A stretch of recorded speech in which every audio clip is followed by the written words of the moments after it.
But I think the development of full artificial intelligence will spell the end of the human race.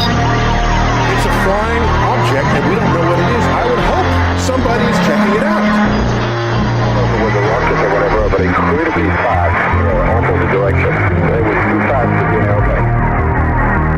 I'm glad the Pentagon is looking at this, because if it poses a threat, I want them on top of it.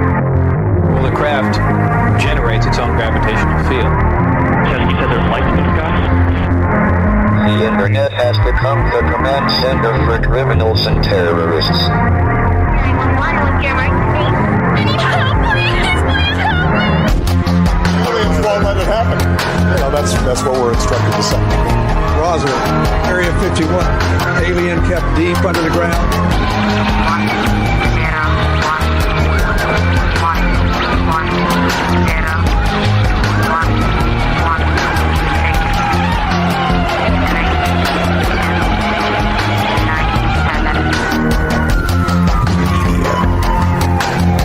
Doesn't have your best interest in mind.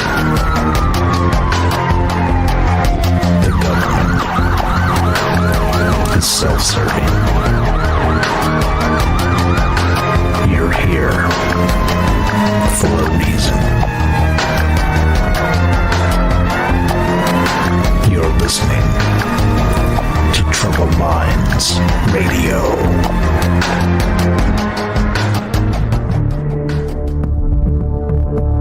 Broadcasting live from a secret bunker just off the extraterrestrial highway. Somewhere in the desert sands outside of Las Vegas. From somewhere in space-time, loosely labeled Generation X on planet Earth.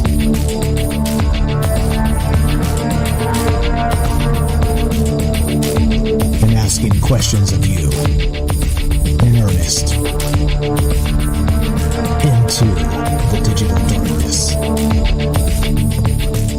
Good evening and welcome to Troubled Minds Radio. I'm your host, Michael Strange.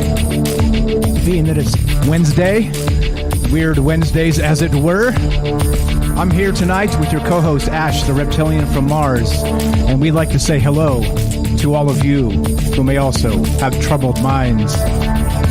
What's up, guys? This is a show where we get together and talk about all the things we're not allowed to talk about. You know what they are? Aliens, conspiracy, the paranormal, the government, academia, the 24-hour news cycle, propaganda, and the general feeling that we live in the upside down. This show is live. We are broadcasting live on the Fringe FM. We are streaming live on Facebook, YouTube, DLive, and Periscope. And we're taking your calls. As always, if you want to be part of the show tonight, give us a call at this phone number, 702-957-1037. That's 702-957-1037. You can find the phone number and the Discord link at troubledminds.org. And also grab the Fringe Discord as well, fringe.fm/chat. Come say hi. It's a chat room. It's a free voice client. It's tons of amazing things. Discord's a great program if you haven't encountered it yet. So please get in there and come say hello. All right. So, well, let's this is the most tenuous and dicey part of the entire show. Let's see if we can tune into Mars. Beep beep beep beep. Earth to Mars. Ash, do you copy? 1, 2, Ash. Hello, humans. Hi, and it's good to be here. How you doing, Mike? Nice, doing well. Thank you. I'm glad the uplink is nice and solid and strong today. You sound fantastic, my friend. How are things on Mars? Same old, same old. Just waiting for Jeff Bezos to finally make the final trip here and completely conquer Mars and push me out. I don't know where I'm going to go next, but I'm dang it, I'm not working in those FBA warehouses, okay? Gotcha. Don't do that. Now, Amazon warehouses is no, don't do that. All right. So, welcome to the show. We are tonight. We're going to talk about weird stuff, aren't we? That we got some amazing, always amazing news seems to be coming out in this day and age, right? The further we get into this, the longer this show goes. It just seems like the news just becomes more and more bizarre, more odd, and well, we've got a doozy tonight, don't we? You want to tell everybody about your channel and introduce yourself, and not everybody is up to date on exactly who we are all the time because, well, we do a lot of shows. It's hard to keep up with us, man. It's true. Hi, my name's Ash. I'm a reptilian stranded on Mars, bent on conquering your planet somehow, some way. I have my own YouTube channel, Ash Reptilian for Mars. We're talking about all sorts of crazy stuff, normally aliens. And if you're interested in that kind of stuff, the kind of stuff we listen to on here, you check out my channel. I'm here usually every Wednesday where we also talk about weird stuff. And yeah, that's pretty much it. I'm just glad to be here and looking forward to talking about weird stuff. More weird stuff. All right, let's just get going. All right, as you know, we're taking your phone calls tonight, as we always do, because this is like I always say on this show. We don't have insiders. We don't have like an in with the Galactic Federation or anything like that. They have completely cast Ash out, so he's not even part of that circle. So we're just here sort of speculating. But basically, our secret weapon is you. I've always said that the wisdom of the crowd seems to be more on the ball than the experts, as they say. And so as a result of that, we are taking your phone calls tonight. If you want to be part of the show, 702-957-1037. Troubled Minds is the official website. Go click that Discord link there, and the phone number is also at troubledminds.org. So one-stop shop for everything you need. The podcast is all there. It's all good. Let's look at this article. This is a little bit... Well, let's call it odd, because if I say strange, people will think that I'm talking about myself, and well, I do that too much. But check this out. This is from sciencealert.com. Mysterious new Borg DNA seems to assimilate genes from different organisms. Oh, weird, right? That's weird. How could this go wrong? This is weird. Anyway, let's read just a little bit of this, and then we'll dig into this, Ash. I think there's some larger implications here, as always, right? I think when you start with a topic of like we did last night, I tried to kind of take the alien angle, and it didn't seem to work because there was just too much to talk about in the very first article that we pulled up. So maybe that's the case tonight. We'll see. But straight from the article here, this is from July 19th. Fresh news as always from us. Mysterious strands of DNA that seemingly assimilate genes from many different organisms. See what I said there? Organisms.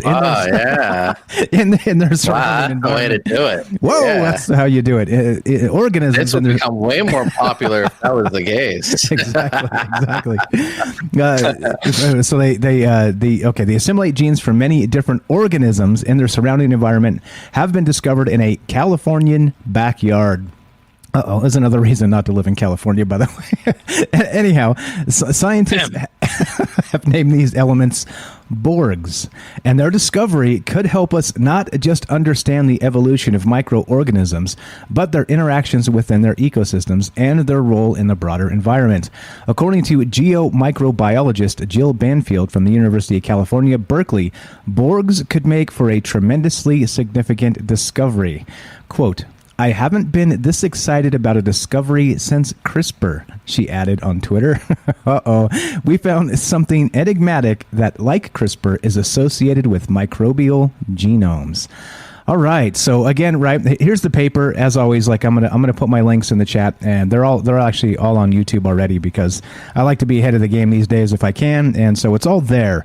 But the weirdness of this is probably tenfold, right? You can kind of take this, I don't know, so many different ways. But I think that when I first saw this, my eyes popped out of my head a little bit, considering that, well, if we're talking about genomes, like, again, Borg DNA assimilating genes from different organisms, and of course the first thing that came to my mind was the Borg from Star Trek, right? Like you will be assimilated, right? What's the line? Assimilate, or what is it? Resistance is futile, right? Something like this. So I don't know. What are your thoughts on this, just to begin here, Ash, as we get going tonight? Yeah, I mean, DNA is one of those mysteries, right, that we quite haven't solved. And DNA's amazing. I mean, I have some DNA facts we can go over in a little bit if you want. But DNA's weird. It's kind of like a programming code, and that you can all of us living creatures come from. And it's just so strange that supposedly DNA came to fruition with just random chance and time, right? And now I get it. It's a lot of time. It's an incomprehensible amount of time. But still, at some point, it is weird that we're all come from this program, this code, and that, we're discovering new elements about it all the time. Now, she mentioned CRISPR. If you're not familiar with CRISPR, CRISPR is a technology that is, I think, emerged in the last decade. And it basically hijacks the function that is involved with editing your DNA. So, like, when you get sick and you develop an immunity, CRISPR is what goes.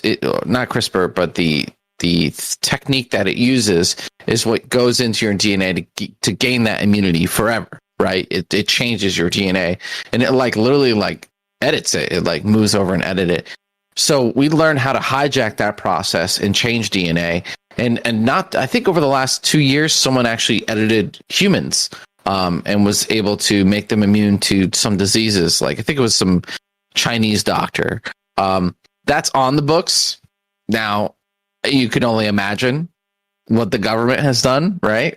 In the background. And I actually suspect that about this too, that this is probably a discovery that probably already happened, and now we're being whoops, so that we can use it. Who knows the ramifications? Are we gonna have human pig chimeras? Is this where that comes from? I don't know. The Alex Jones bit there.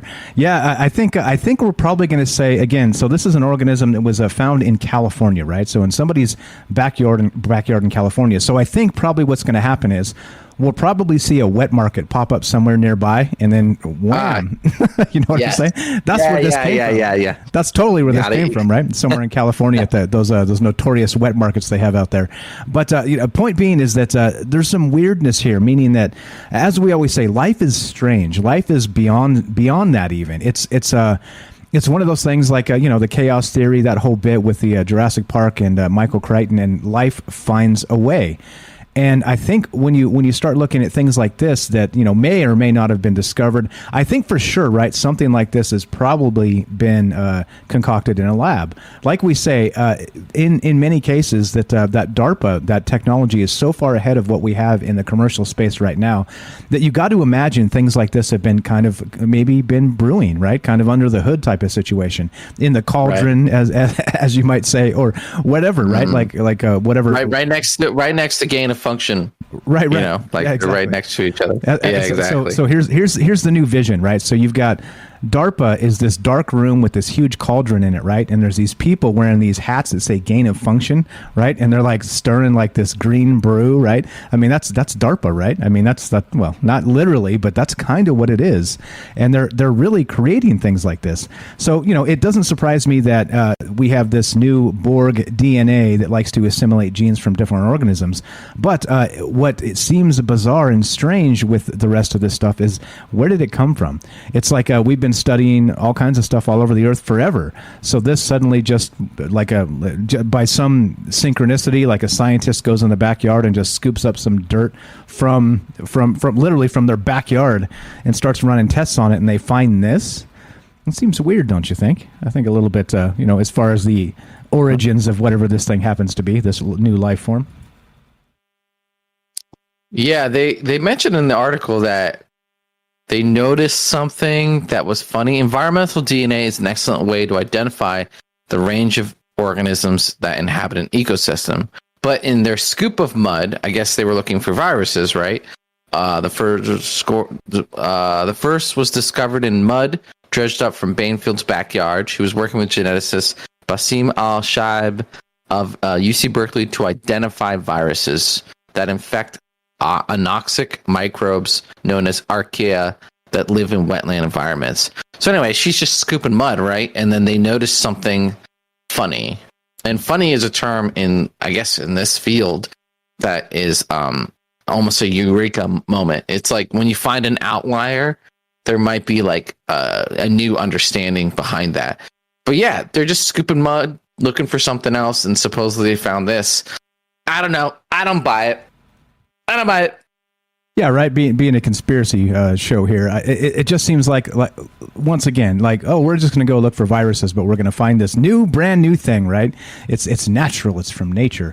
I don't know. Is that like the new cover for everything? We're going to be able to say things that were potentially created in labs and maybe, found in a scoop of mud or whatever, or found in a wet market or whatever it's going to be. Is that the new cover now? It's like, okay, well, yeah, look, we found this in nature. It's a zoonotic, from the mud. What do you call a transmission from a golem to a person? Is that zoonotic still? I don't think zoonotic is the word for that. I think that's black magic. But anyway, right? You get my point. It seems like, I don't know, like as more of this stuff seems to surface, is this the new cover story, right? Just kind of finding things in nature. I mean, man, they don't even need a good one. I mean, we can't even prove, we couldn't even say, like 2 months ago, we couldn't even say this, right? On any of the channels, you and I had to be very careful about this. We couldn't say that the COVID virus might have came from the COVID lab that was like 2 blocks away from where it emerged, right? Like that's the kind of craziness that the official narrative has, like the hold it has on our culture and our zeitgeist. And now if you go against the narrative, you get banned, you get stripped away, and they're passing even more legislation. They're clamping down even harder. So I mean, do they even need a good cover story anymore? You saw the Jon Stewart skit where he's talking about that. So anyway, and besides, it's beyond most people's understanding. I don't understand it. At some level, you just gotta, you have to trust the science, as they say, and you just gotta take their word for it. And, warn it of anything super obvious as the coronavirus testing lab, being right next to Wuhan or being in Wuhan, and warning anything that's not obvious, it's gonna slide right past us. And then if anyone ever whistleblows, they just destroy that person's career and remove them, and it's done. I don't know. I'm sorry to be pessimistic. I'm just saying, in the pharmaceutical thing, when things become this complex, who are we to say anything? Yeah, right, exactly. And so with things, hidden behind academics and, this whole bit, I always say paywalls, where it's not always the case, but it's definitely if you're working on something in a, top secret lab as per government policy, this stuff just doesn't get out. And so whereas you can say, well, maybe this is an academic thing, I think it's more likely, well, this could be natural, of course, like we have to always consider, right, the most obvious thing. But then I think if you take it a step further, it seems more likely that things like this are created in government labs, sort of like that DNA, or sorry, the DARPA cauldron, like I was describing it. I don't know. So that's the speculation here. And as we get going, we're going to talk about aliens and how maybe in some capacity this is maybe it is that alien invasion, right? So think of it like we've said in the past that if aliens came and there was some sort of takeover, it wouldn't be like a direct hostile attack and like an alien invasion like in the movies, right? It might be something like, I don't know, an organism that assimilates DNA from other creatures and is maybe viral in scope and maybe the way it distributes itself, and who knows, right? So I think like I said when we started this, there's a lot of ways this can go. Is it is this whatever natural? Is this something that's been here for a long time? Is it something that's just now waking up because of global warming, right? Which literally everything is being blamed on global warming, by the way. Literally everything. There's a fire, global warming, right? There's a hurricane, it's global warming. Everything's global warming, right? It's climate change. Every single thing. So maybe, well, let's just blame this on climate change while we're at it. And again, don't get me wrong. I'm not saying that the climate isn't changing. Of course it is. But I think it's folly as people to expect that we can, through some, stroke of a pen, change it and control it on a worldwide basis. It makes no sense to me. Sure, we can try, But is that possible? I don't even know. But I digress. We're not talking about that in particular tonight. But that's the case here with the rest of this. Do you think it could be, Ash, like sort of an alien sort of a invasion situation? We got a call here too. We can take in just a sec. But do you want to comment on that? We'll take the call and then we'll keep on trucking tonight. Well, yeah, I actually have some. You're trying to you see this guy. He's like, all right, I'm gonna just throw a little bit of alien in there. Let's start this fire. Just get a little kindle that and sucker. I'm gonna bring it all the way back. And Ash is gonna have an orgasm. Go ahead, sir. Go right ahead. Nice callback joke. I love it. So, we're trying to figure out why. Not too long ago, humans had a sudden growth spurt in our brains, in our noggins, that have created the modern day human. And it turns out the modification of that DNA was just one genome. One. That one genome did all these things that cascaded into a larger brain size. And we have turned around and experimented on monkeys for the same. Meaning that it's highly unlikely a complex mutation like that happens so suddenly and so quickly without an external force. If we look back at like old religions and different things like that, you got the Anunnaki story where the gods came down, they found the human, they modified them so they can have a workforce and this and that, and then stories in religion, God creating man from the image of himself / maybe chimp, human, whatever. So you got all these stories, these narratives. So what is to stop, aliens from just dropping stuff off? Let's say they release something. Maybe they release COVID. I don't know. I'm not saying that, but I'm saying that in order for them to make modifications to this garden, potentially we are a garden, they could just drop something off, or maybe inherently release something on this planet on accident. They say that a lot of organisms are just like projects for these beings where they just created, like look at the octopus. Where does that come from? It's got like a brain in each arm. That doesn't even make sense. They like trace the lineage of it, and there's so many like breaks in it. It doesn't make sense. It's got all these things that shouldn't. And I saw a king crab today. I was watching someone like prep some king crab, and that thing looked alien. And just anyway, we don't know. It's really easy. Like if your genetics are advanced and whatnot, our initial suspicion is the government. Well, if there are beings that are way more advanced than them, this kind of stuff is easy. So they could literally introduce an organism that would completely change the face of this planet forever, pretty effortlessly, right? And so maybe that's what this is. Agreed. All right, let's go to Jack real quick, and let's do this. Jack, you're on Troubled Minds with Mike and Ash. What's up, my friend? We got like a minute, so if you want to hang over to past the break, you're welcome to. But go right ahead. We got like a minute for you. Yeah, this is Jack in Wisconsin. What's up, buddy? Hey, what's going on? Hey, I want to say hi to Ash. Say hi to you, Mike. Hey, man. And say what I have to talk about is going to take way too long for a minute. So okay. I liked what Ash is saying though too. So I want to talk about that. So maybe I can hold over till after the break. Okay, hang tight. I'm going to mute you here. We're going to keep you on the line, but we'll come back to you right after the break. Okay, so hang tight. We'll be right back with you. Thank you for being patient with me. Okay. Thanks, Jack. Be right back. We'll be right back to you. Okay, so that's what's going on tonight. We're talking about this weirdness, right? This really strange, mysterious new Borg DNA that seems to assimilate genes from different organisms. Is this, what would you call it, not of this Earth? Is this from a lab? Is this dropped off by aliens? What in the world is this? It's scooped from the backyard in California. Is where it is. Anyway, let's do the thing. Let's play the music and this is Troubled Minds. I'm Michael Strange. I'm here with your co-host Ash the Reptilian from Mars. We've got Jack on deck on the phone, and we're taking your calls tonight, discussing all the things, right? This weird Borg DNA or whatever the heck is going on. Give us a call. Love to hear from you. 702-957-1037. This is Troubled Minds. Don't go anywhere more after the break. Be right back.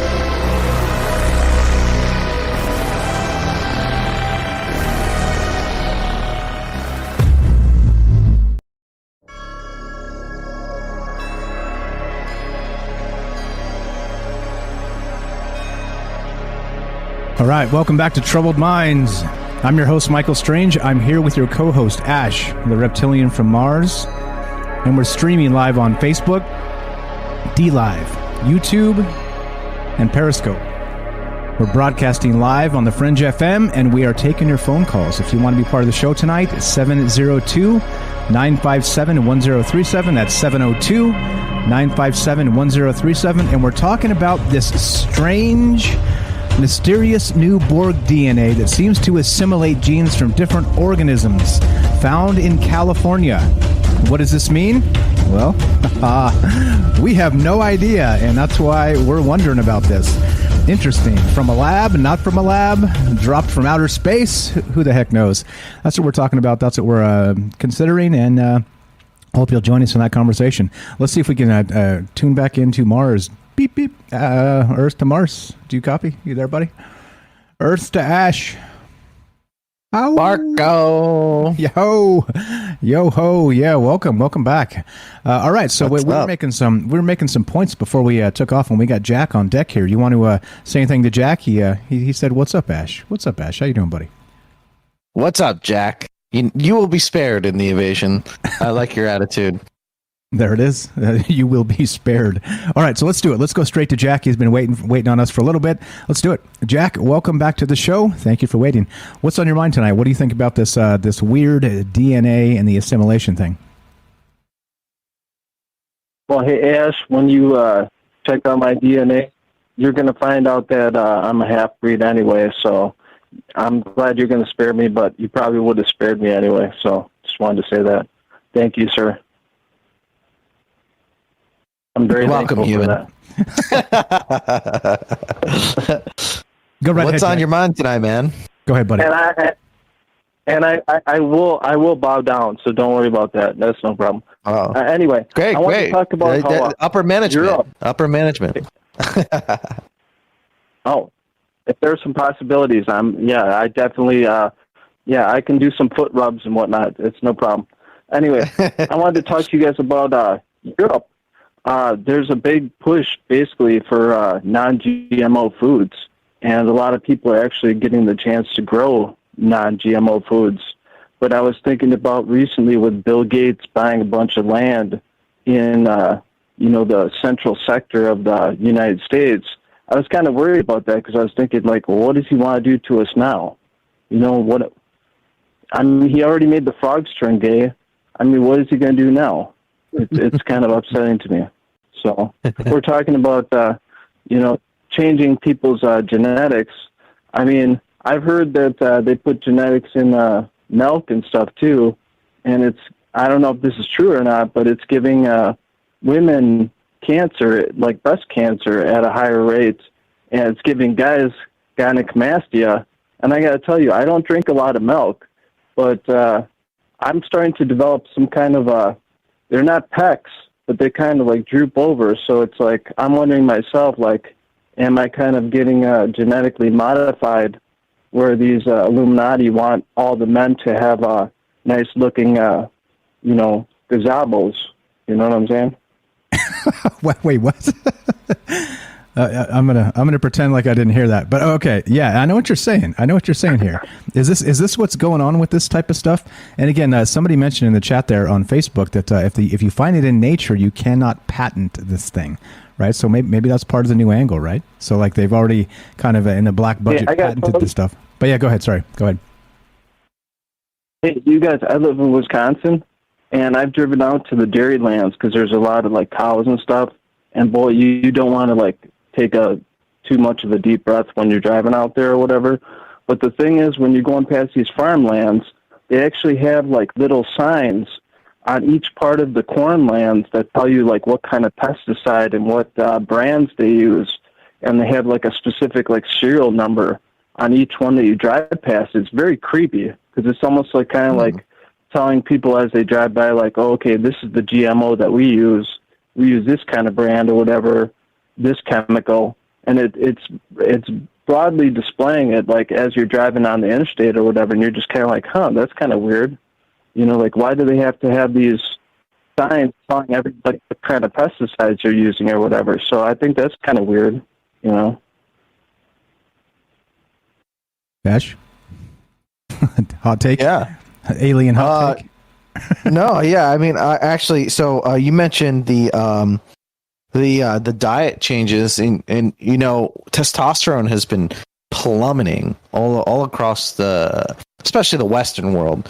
Testosterone has been plummeting. The testosterone is what you need to like fight back against oppressors. Like if you can remove testosterone from your populace, there will be no resistance, right? So, what are all the reasons for that? They have suspicions, but there's nothing quite definitive. But you can assume it's from diet, right? And there's a variety of different things. I know milk itself lowers your testosterone, and I've cut it out of my diet completely. But it's hard. It's hard to like eat healthy these days.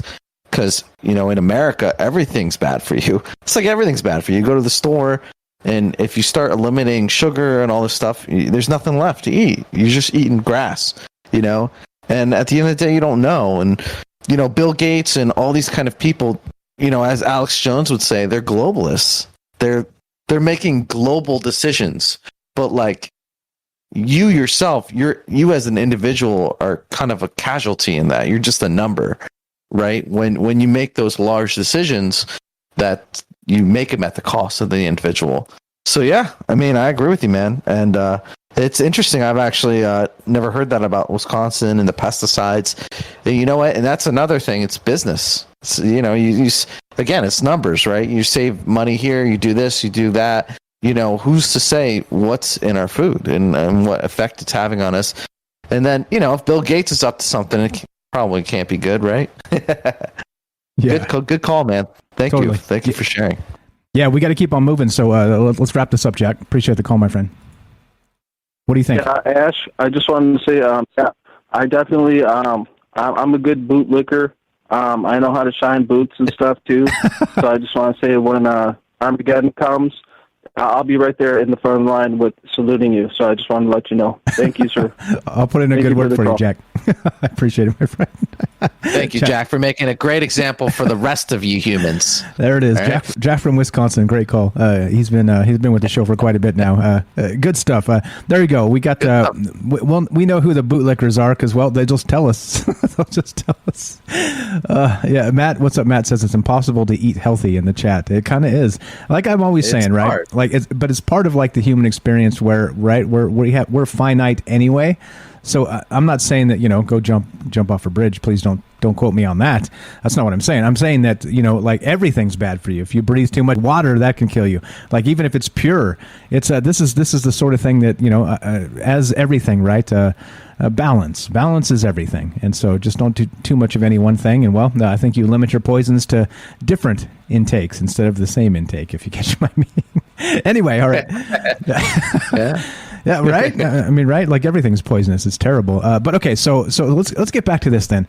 All right, so back to the alien thing and the orgasm that you were having. Is this now? Do you think this is actually instead of the first thing being, like we said, maybe this is created in the lab and dropped in somebody's backyard? Like I said, it just so happens that the scientist scooped this up in my backyard, right? And wow, like if that's not a controlled setting or situation, what is, right? They didn't go find this out at some national park or anything like that. They're like, look how synchronistic this is. I was scooping for viruses, and we found this new thing, right? This new Borg DNA assimilator, right?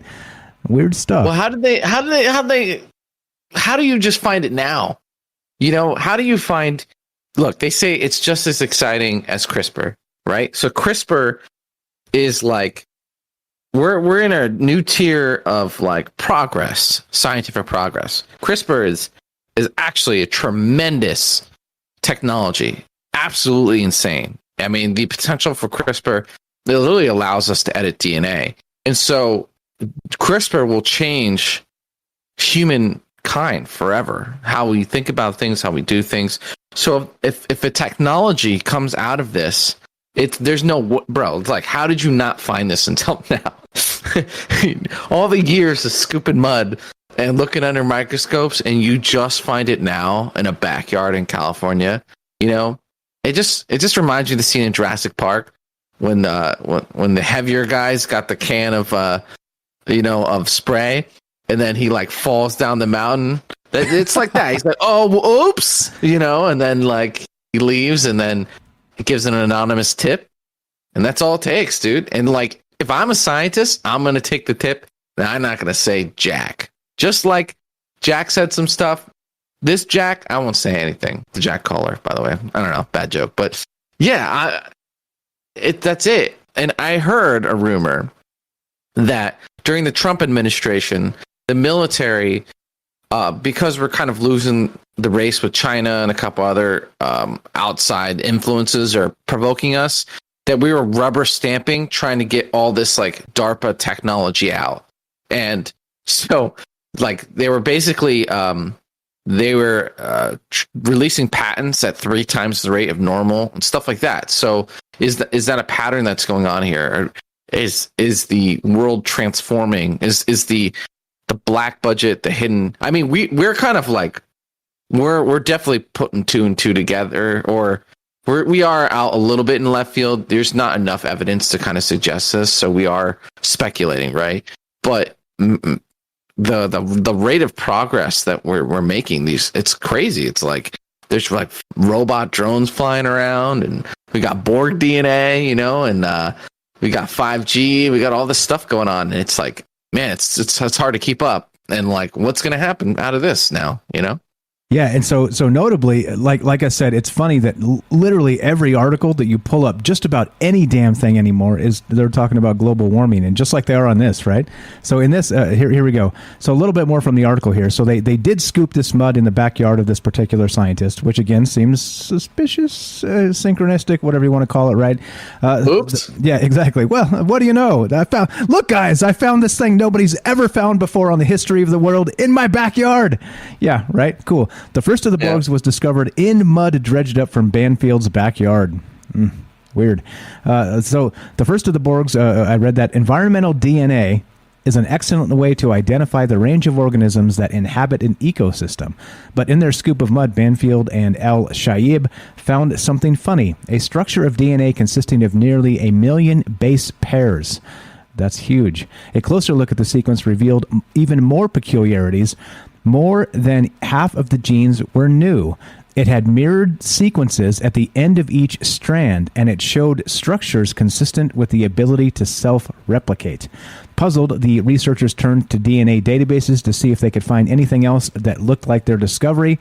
They identified 19 sequences that seemed to fit the profile, right? Meaning this thing had basically assimilated 19 different actual organisms, right? Their DNA. And it continues a little bit more. So what these DNA structures are is unclear, but they're certainly fascinating. They belong to a class of structures called extra-chromosomal elements, or ECEs, which can be found outside of the chromosomes that contain most of an organism's genetic material. And so now, of course, as they continue down this article, we'll read a little bit more of this as we go and circle back. But they're trying, like the implication here is like, oh, well, we can probably use this to help, right, with climate change, is what they continue. Was my initial point here. It's like okay, wait, like literally every damn article is talking about this, which is why I'm always bringing it up, because it drives me nuts how every single thing has to be linked to this somehow. You see, right? This is how brainwash and a narrative is concocted, right? Every single thing out there is just pushing it in your face, in your face, in your face, in your face, and right, follow the science. Well, we tried that, didn't we? I think we tried that. I think we've already been through that, and it's overrated. It's actually funny. It's like the CNN got caught that one of their executives or employees was saying that during COVID, they were just spamming COVID, like whether it was bad or not or whatever. They saw that the fear was gaining them a lot of views, and traditional media is dying, right? Because no one wants to watch that crap. Why watch that traditional media when you can watch whatever you want? So anyway, I'm going to bring it back to this, but so CNN's doing this and they're doing that, and they get caught for COVID. And then literally the guy says, well, after COVID's done, and they did their best to keep it going as long as possible, they were going to run climate change. And I remember watching that video and being like, wow, that's really scummy, right? They were going to just Now they knew that fear is what they really needed.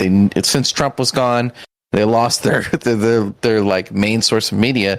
We needed to run climate change, and then about like a week or two later, I was talking to a friend, and he was like, "Oh man, climate change!" Blah, blah, blah. And I was like, "Wow, it's right on schedule."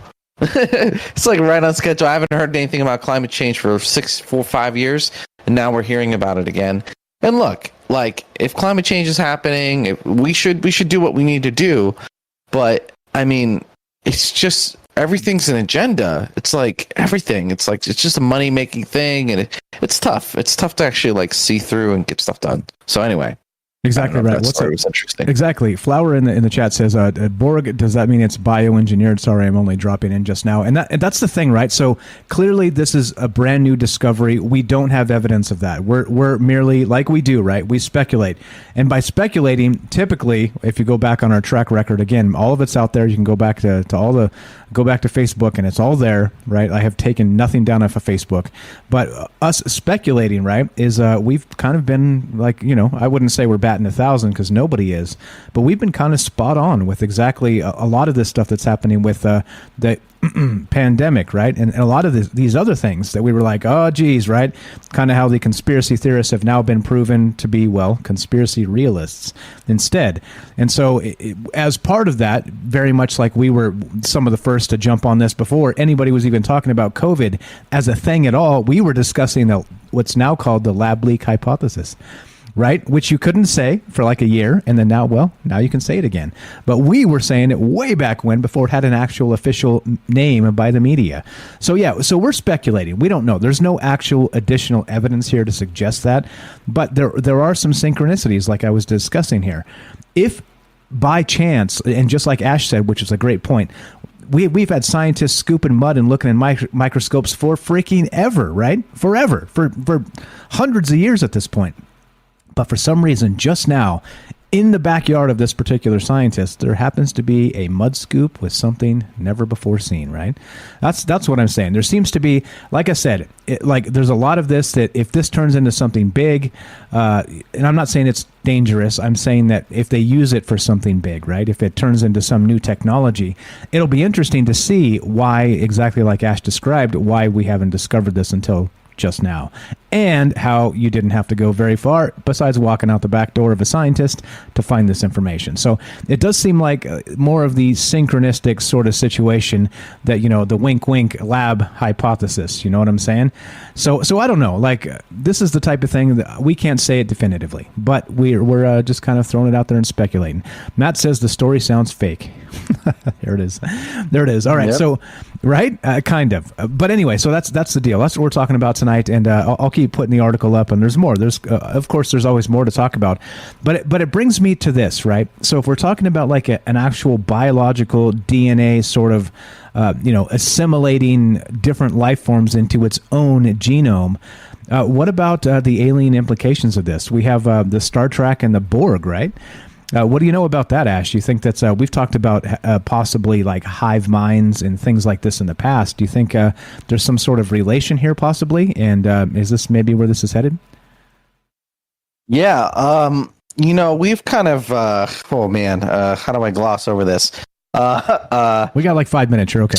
4 minutes. Yeah. There's some time. Okay. So at the core, we'll go to left field. We'll come back. So, at the core of the abduction phenomenon is there's this narrative. There's like this story that emerged. If you're interested in learning more, check out Dr. David Jacobs' work, where he interviews hundreds, if not a couple thousand, abductees, and basically filters them out, and eventually kind of starts to see like, oh wow, there's actually something here. And over decades, he kind of figures out sort of what's going on, and the fact that some extraterrestrial group or whatever they are creating alien human hybrids, like a mix between what you would see as traditional gray and human. Okay, crazy, I know, but it sounds nuts, but it's supposed to be alien, right? Aliens are supposed to not be of this world, or it's not supposed to make sense. So anyway, so the merger of the two, and it seems like these beings this story, and the story of all aliens, really, any story you hear, they have telepathy. They're kind of connected, like they're connected. So maybe like once a civilization gets to a certain point, their science becomes advanced enough, biology pretty much unlocks your DNA, like in a sense where you're not limited by what you start with, right? It's kind of like if you're out in nature, you're not.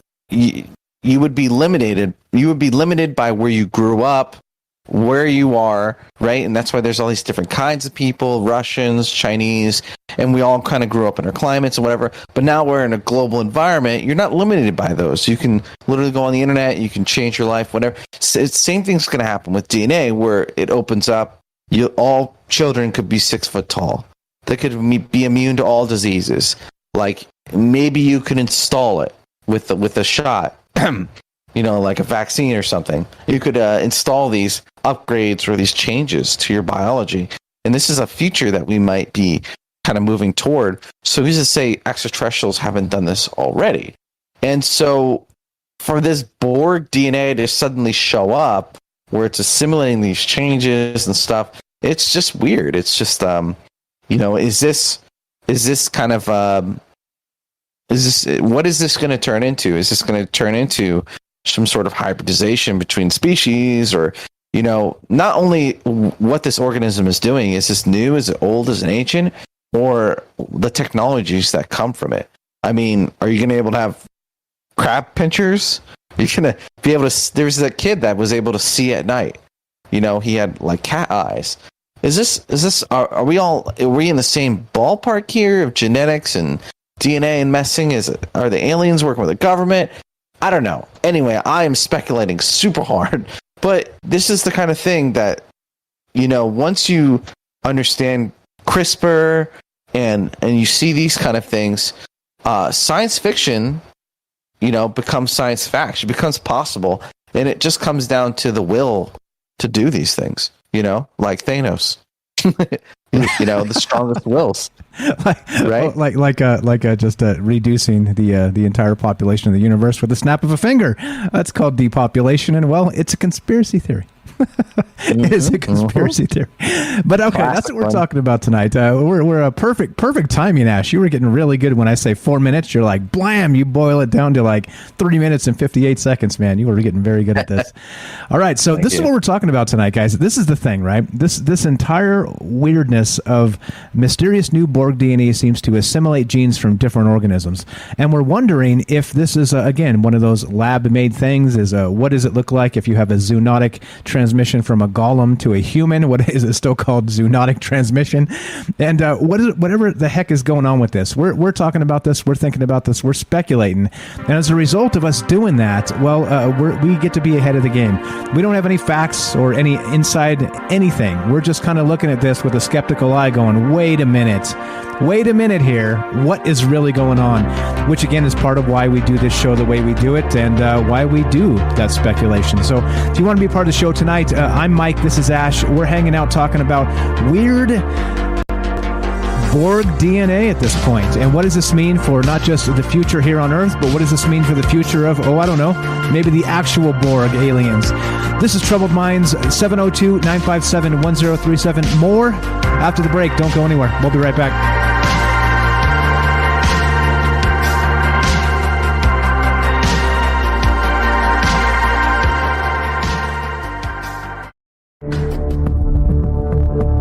Broadcasting live from a secret bunker just off the extraterrestrial highway.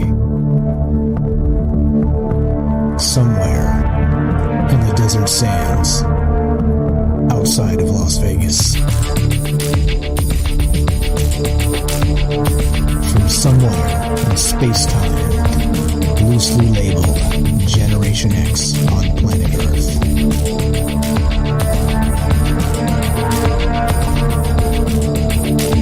And asking questions of you in earnest into the digital darkness.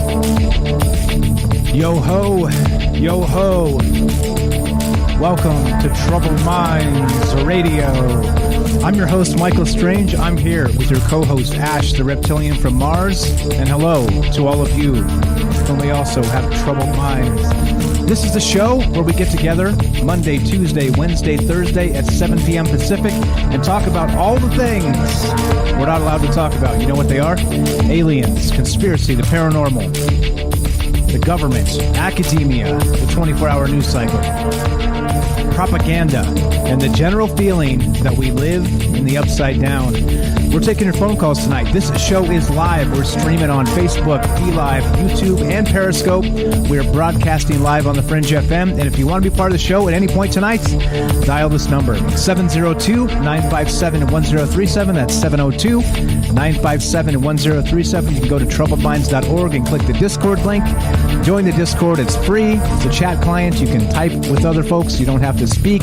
It's not like that. I know some people are microphone shy. It's free, and it's amazing. Click the Discord link at troubledminds.org. And also, while you're at it, go to fringe.fm/chat. Join the Discord there, and come meet lots of people. The conversation goes on 24 hours a day, as we have people who listen all over the world to this show, which we're always honored by. Thank you guys for spending your time with us. As I always say, you could be doing 10,000 other things right now, and you're here instead. And that makes our world go round. So thank you very much. But this is the most tenuous part of the show. Let's see if we can tune in to Mars. Beep, beep, Earth to Mars. Do you copy, Ash? Are you there, buddy? This is Ash the Reptilian, sponsored by Discord. Right? We rant and rave about Discord so much, we might as well get sponsored, man. But, I mean, I love Discord. It's the best, isn't it? It's the best. It's just the best. Yeah, like in the old days. If you go back to the old days, they had like ICQ, right? That's how old I am. And it like right? It just got worse and worse from there. They had like what? They had Ventrilo, and they had what's another one? What were people using? They were using Mumble. Skype, I guess. Skype, yeah. God, Skype punched myself in the face. Don't use Skype. but yeah, so like it's so the market was there, right? And this is why it's a beautiful thing when somebody puts a beautiful product together, because the market was there, because all of these different programs were kind of sloppy. It was like, well, they kind of work, right? But no, Discord just freaking works. Like, there's a bunch of amazing stuff you can do on Discord. You can live stream. You can share your screen. Anyway, so like you said, sponsored by Discord. We need a hat that says Discord. yeah. It really sounds like we are sponsored. Yeah, we're totally not. It's just an amazing thing, right? So, all right. Anyway, tonight we're talking about. We got a couple calls on deck, which we'll go to in just a sec. But let's reboot this conversation. Go ahead. Let's introduce you. Real quick. So I'm Ash, reptilian from Mars. Check out my YouTube channel. And we are talking about this Borg DNA that seemed to emerge here in California. And there was a great comment I wanted to catch by Dark Devious in YouTube. He says, researchers can edit and deliver a modified RNA, we've been hearing that a lot in the vaccines, a modified RNA that encodes a telomere extending protein to a cultured human cells. The test in lab extended or even reversed aging in lab mice. Well, there you go. We're going to have an immortal elite soon. We're going to be really screwed. and they're going to instead of human pig chimeras like Alex Jones with his shirt off is screaming about, it will be elite mouse hybrids. Is that what's going on here? Anyway, I guess. Yeah. That was a terrible joke. All right. As long as I make myself laugh and I can laugh at myself, then it's funny to me. Well, the rest all that of matters, man. That's all that matters. The rest of you guys, forget it. Forget about you. I'm laughing, and that's all that matters. No, I'm just kidding. All right, let's. So we got a couple phone calls. We'll do this, but this is the thing. Anything to add to this conversation before we get going here? Mysterious new Borg DNA seems to assimilate genes from different organisms, and as you see, there's a lot of ways to take this, right? Again, we've already kind of used the lab leak hypothesis, wink, wink, right? Now that it's got a name, well, we're talking about possibly this being dropped here by an extraterrestrial, civilization per se. I don't know. Quick idea on that before we go to a couple calls we got here. Yeah, some of the some of the people mention comments like, this is The Thing. The Thing is my favorite horror movie. I love that movie. Great special effects, and they still hold. It still looks great. But yeah, maybe this is like a really slow The Thing. Like it's like The Thing. One 1,000th speed. Are you holding? What is that you're holding up? That's a big bottle of whiskey. Oh, I thought it was like the thing, the DVD. No. Wow. And you're like, no, boo, sucker. Yeah. I got one right here. I keep one in my back pocket, the Thing DVD. I thought pulled it off the wall or whatever. No. But yeah, and that it sounded like it is sounding like the black glue, the black goo. You know what's funny about those movies is I always suspect there's a hint of disclosure in that because some of the things that in his movies, there's some underlying themes parallels to like things that I've seen like in extraterrestrial stuff and whatever. So black goo, maybe the black goo's here. It's here to get rid of these troubled humans.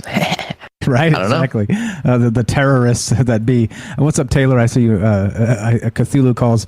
Great comment. We're going to go to these calls in just a sec. Robert said this on Facebook, and this is kind of exactly where we're headed with this, maybe, right? With this sort of alien thought, with this Borg DNA. He says, okay, you're walking barefoot in your backyard. This thing crawls into a tiny cut on the bottom of your foot and immediately starts sucking on and absorbing your genes until you die. Lovecraft would be so pleased. And there you go. Like, who knows? This is the type of stuff, right? You're talking about an entity that can absorb DNA and assimilate it into itself. Well, welcome to Lovecraft country. Let's go to this phone call. Mm-hmm. Yeah, right? That's good stuff there. All right, let's do this. I don't know who this is. So you were on Trouble Minds with Mike and Ash. What's your first name and where are you calling from? My first name's Jack. I'm calling from the largest port between San Francisco and Seattle. Nice. All right. Welcome, Jack. Welcome to the show. What's on your mind tonight? Well, you guys are talking about DNA, and you're talking about, I've been a long-time listener, first-time caller here. Nice. You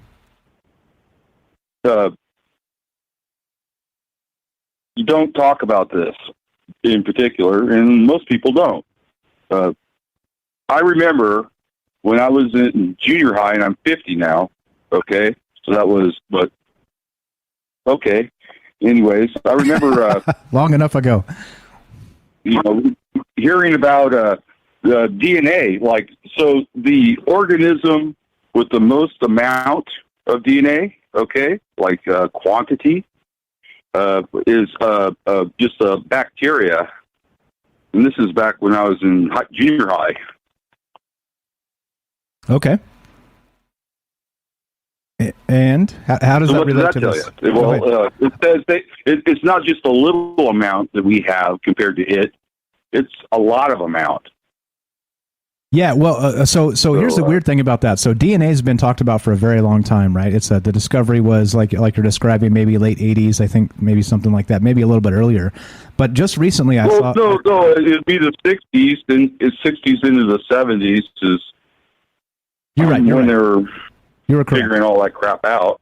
You were correct. And, okay, my point when is I this, was just a kid, it was known that like a human, I don't know, you'd have to Wikipedia it or something, but the human DNA is just like a fraction compared to like this bacteria. Like this bacteria could contain all of what we have and more.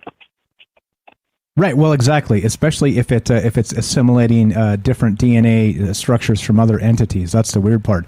So what I was going to say there is that after, even though it's been, let's say 50 years or 60 years since they've discovered DNA, and it's just now they said they finally mapped the entire human genome. Did you see that?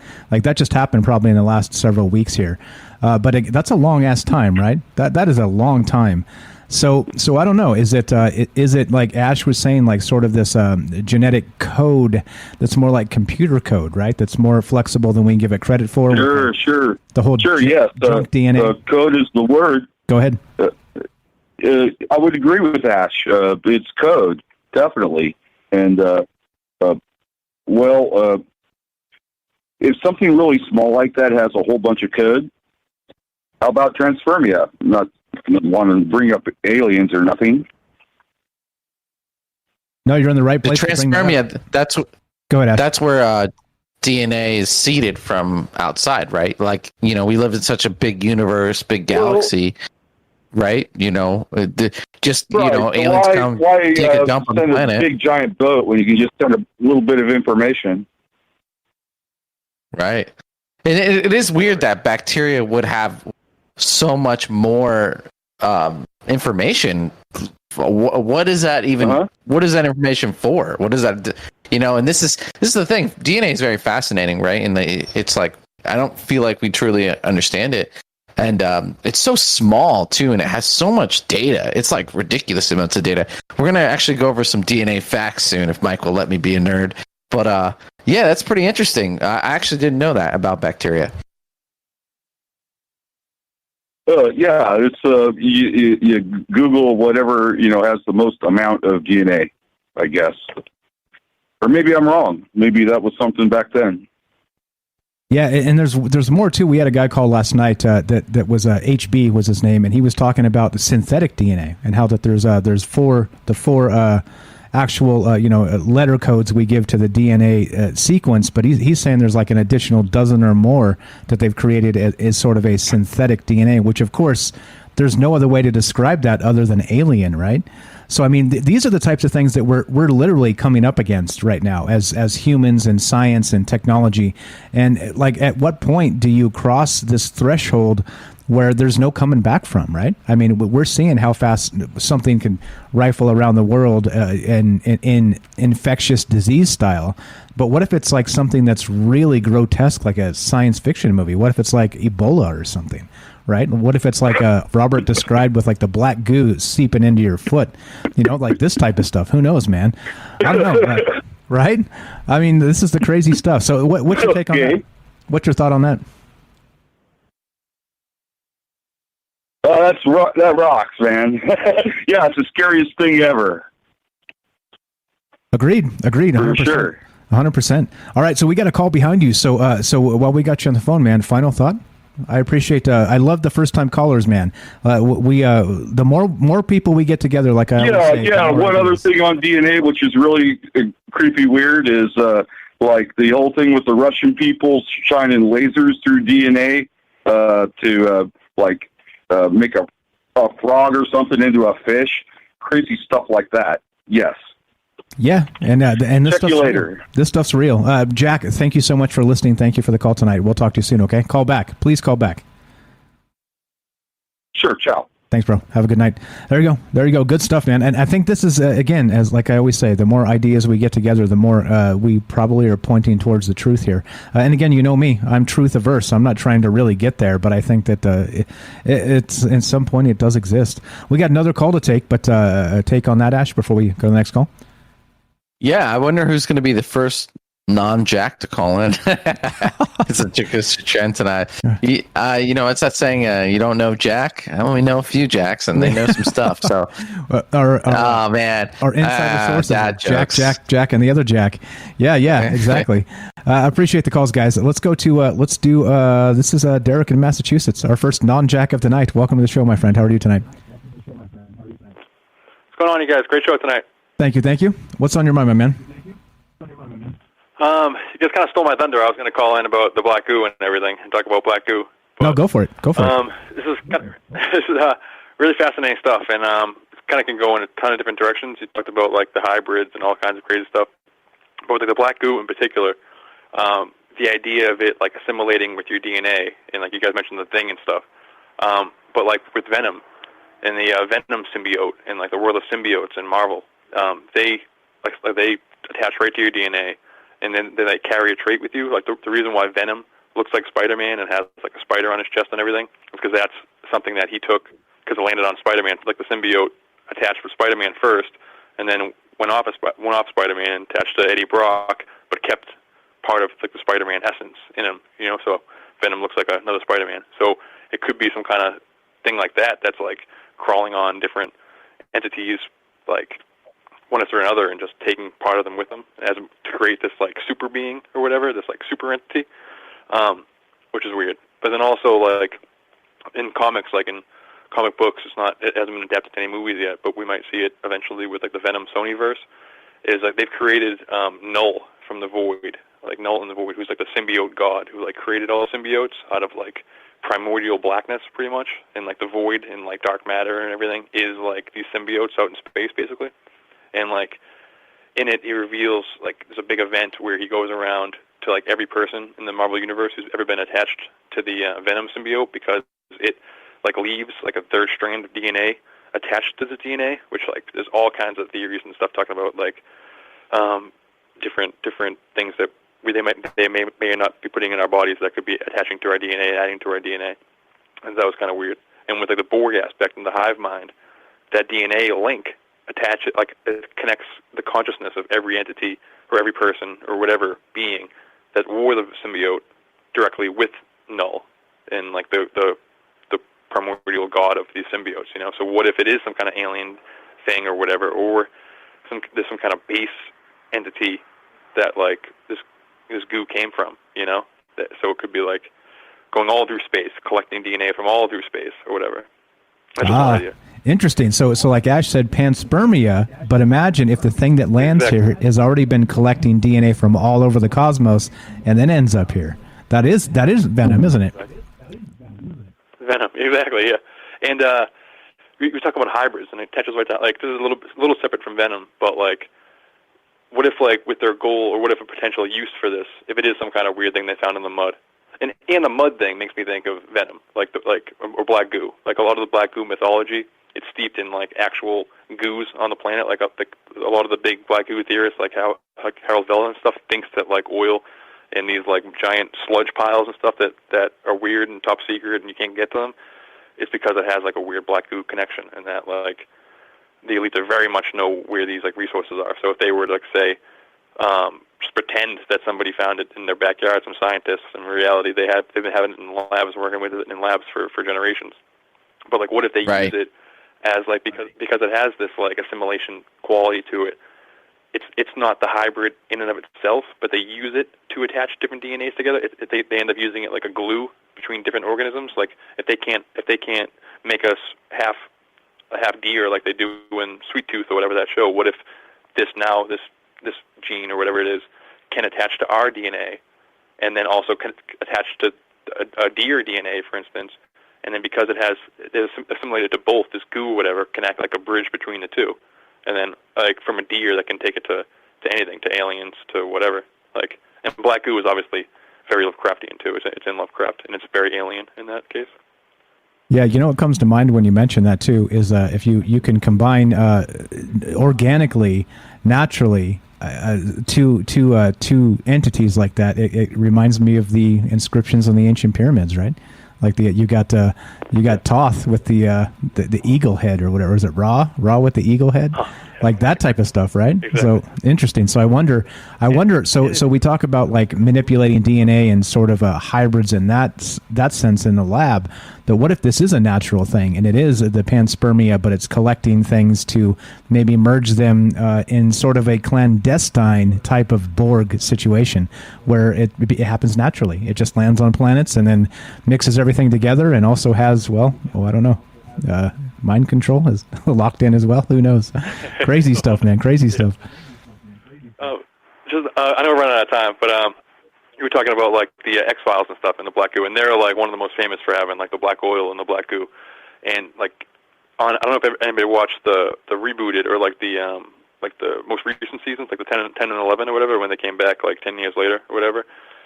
But it's all about like hybrids and a virus specifically. It's like the Spartan virus, and they realize that like through the water supply or through the V word or whatever they do, they put this like black goo, black oil, whatever, with alien DNA into everybody's system already. Into like it's like the cure for, I don't know. It's kind of a long twisted tale, but essentially they sneak this DNA into everybody's system already and reveal that like everybody's kind of already infected with the Spartan virus, they call it, and it has to be cured using like this hybrid DNA that they use, like this hybridization DNA that's like created via that like alien black goo process. I don't know, it's this long convoluted thing, but it just, there's a weird connection between viruses and aliens and hybrids and I don't know, black goo. I don't know. There's a lot in the pot. It makes me think and this past weekend, while this story went viral with this Borg thing,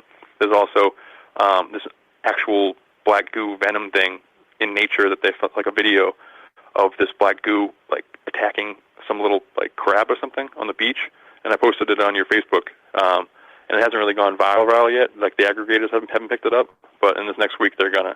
So I think it's coincidence that like a black goo venom symbiote, like nature went viral at the same time as this Borg thing is going viral at the same time as a DNA story that's happening elsewhere in the zeitgeist. You know, is it a coincidence? I don't know. Yeah, right. Are there coincidences? Derek, amazing stuff as always. Yeah, appreciate the call. We're looking forward to hear from you in the future as always. Thanks for listening. Thanks for calling. We'll talk to you soon. That's the Night Stalker, Derek from Massachusetts. Have a great night, bro. Here we go. A hot take on that, Ash? That's some good stuff. Derek has always got amazing stuff. Right? Yeah, that was a great call, man. I was like, I had to take a lot of notes just so I didn't forget everything. Yeah, it was a great call. I'm a big fan of Venom. I actually have. I just bought a bunch of comics and I have some posters and stuff. That I smuggled from Earth to Mars here. A huge fan. And you mentioned the Venom actually kind of was.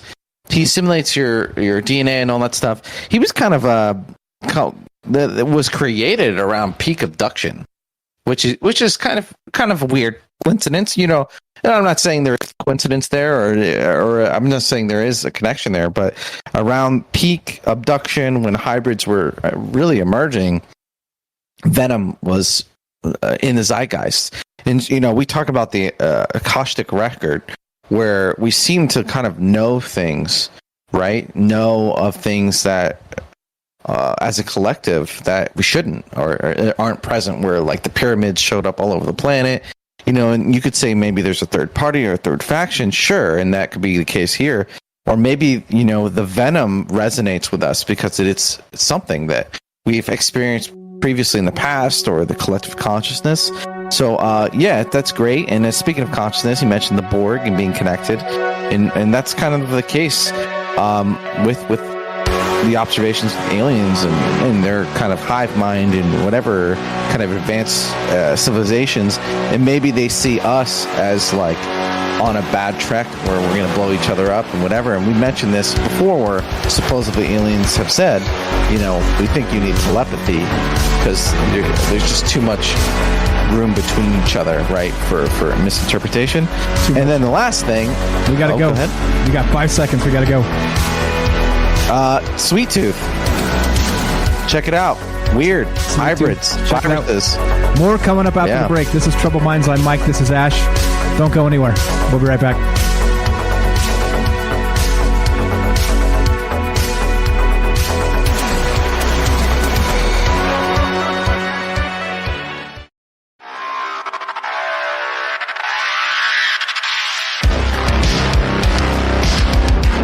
All right, welcome back to Troubled Minds. I'm your host, Michael Strange. We are here tonight with your co-host, Ash, the reptilian from Mars. And we're streaming on Facebook, DLive, YouTube, and Periscope. We are broadcasting live on the Fringe FM, and we're talking about this bizarre article that came out of Science Alert. Mysterious new Borg DNA seems to assimilate genes from different organisms. Is this venom? Is this panspermia? Is this the black goo? Is it a mix of all the things? Holy smokes, a lot to think about, a lot to talk about, as always. And that's what we're doing. If you want to be part of the show tonight, 702-957-1037. That's 702-957-1037. We have Daryl on the line, which we're going to go to in just a moment. Thanks for being patient, Daryl. But Ash, welcome back to the show. Earth to Mars. Beep, beep. Are you there? Do you copy? Copy? What's up? I'm still here. Welcome back. All right, so you had a quick thought before we got cut off there about Sweet Tooth. You want to pick that up, and then we'll go to the call right after that? Yeah, I you know what? It's funny. We being a being of the night, as a reptilian, so maybe Night Stalker and I had a transmission moment, but yeah, I saw that movie pop up. And dude, watch Sweet Tooth. It's about a virus destroys the world, okay? And simultaneously, hybrid children are born throughout the whole world, and it's a mystery where these hybrid children came from. And the the plot is like the hybrid children are like animal human chimeras, and they're like, and society is like rejecting them and trying to recover from this virus destroy. I mean, it's like, what are you trying to say to me right now? You know, when I was watching that, it was freaking me out. And yeah, it's just too much, man. Like we you know, Manted Crew, shout outs, we kind of suspect that there's this hybridization process, and these hybrid aliens, or maybe they're creating, you know, children that can actually live on this planet amongst us, with us. So you have that scenario that's potentially very real, and we've got COVID going on that's supposed to be devastating, and this and that. And it's literally the plot of this damn movie that came out. And the advertising for that movie was, "Here come the hybrids. You know, will humanity accept them?" That's the marketing for this movie. So that movie just tripped me up. It's, you know, it's just like, you know, I try to like slip away from madness, from conspiratorial mindset, and just, you know what? I'm just, you know, I'm on YouTube too much. And then like I turn around and it's like in my face, you know, on Netflix. So, you know, man, you're not alone in seeing that stuff and being like, what the heck is this? So anyway, Sweet Tooth, hybrids, viruses, animal hybrids, crazy. And now we got this virus going on, which is literally a hybrid. And it's just weird. It's a weird world we live in. It's like, you know, you're just trying to make sense of it. And 2 and 2 gets put together, but you know, you're looking at it and you're not even sure what it means. 2 + 2 = 5, bro. That's what this is about. That's exactly what this is about. Let's go to Daryl in New York. Welcome to the show. You're on Troubled Minds with Mike and Ash. How are you, my friend? Hey, how are you doing? Doing very well. I wasn't planning to call in. I wasn't going to call in tonight, but after you've been talking about something that is very close to me. Unfortunately, I was suffering for the last 12 years from a thing called Morgellons. And this sounds like Morgellons to me. I want you to just imagine, like, what is your worst fear, and then pick it, and then have it, like, live in you. That's kind of what Morgellons is like. I don't want to get into details because I think I have your respect. I don't want to lose your respect, but it really is. It's a crazy kind of condition. I'm going to call it a condition, and it's real. They've been able to reproduce it in a petri dish. You know, they could recreate it, and they could put it in a mice and infect a mouse.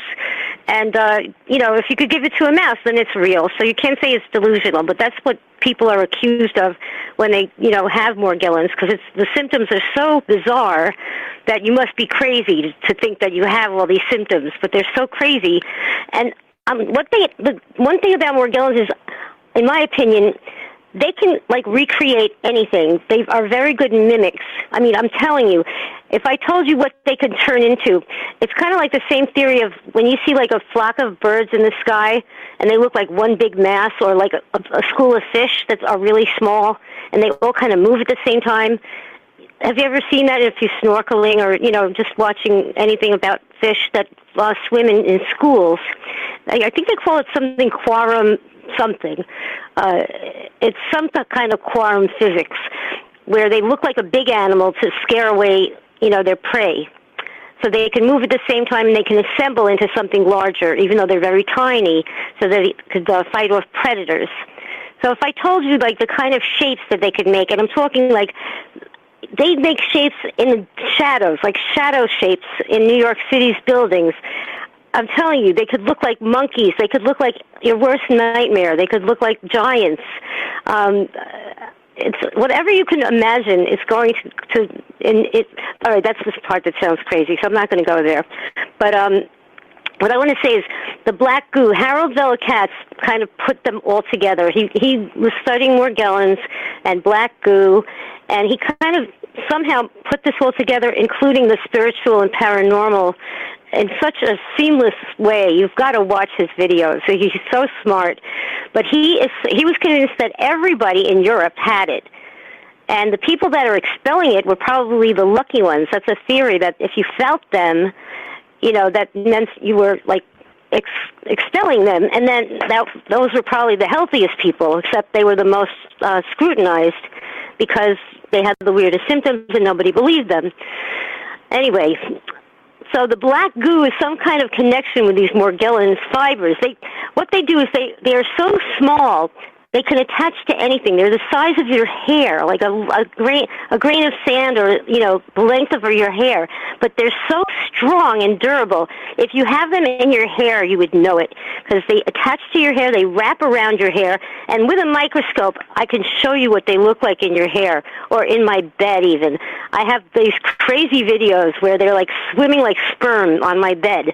I used an infrared camera, and it picked them up really well, and it looks insane, but you could see how crazy they are. It would make you insane to have this in your environment, let alone on your body, So somehow he felt that black goo is connected to the Morgellons fibers, and that there's like a good black goo and a bad black goo, or one of them is like the good earth, and it's the earth's consciousness. That's how he equated it, And he showed you the black goo in these two cans. You have to see this. It looks like they're asleep. And as soon as they're aware of each other, they want to just get together and be one, whole black goo, because they're they like Jell-O. This is sounding crazy, right? No, not at all. So wait, can you repeat the name? Repeat the name of this individual again for us. Who is the one who did the study on this? Harold Katz-Vella. His last name is spelled Kautz, and his first name is spelled Harold, like Harald. And he shows like what remote viewers picture the Morgellons look like in your stomach, and it looked like some kind of human spider. Just insane stuff. It's as insane as it gets. But these things, I felt, can morph into just about any shape, any size that you could imagine. And they're also very durable and very strong. Like, if you live with them in your environment, and they can get into your food supplies, like you can tell that they're in like a can of soda, because the can of soda will swell up and get very heavy. Like, they weigh more than anything that they're inhabiting. They have a lot of weight and density. So you definitely feel them. When you feel them on you, you feel them because they're heavy. They're heavier than your hair is. So you'll definitely feel them in your hair. And most people that have Morgellons, like Britney Spears shaved her head, I think that's a sign that you have Morgellons. If you just have this urge to shave your head suddenly, you probably have Morgellons. I'm too vain to do that, so I never did. But I definitely understood why people would want to.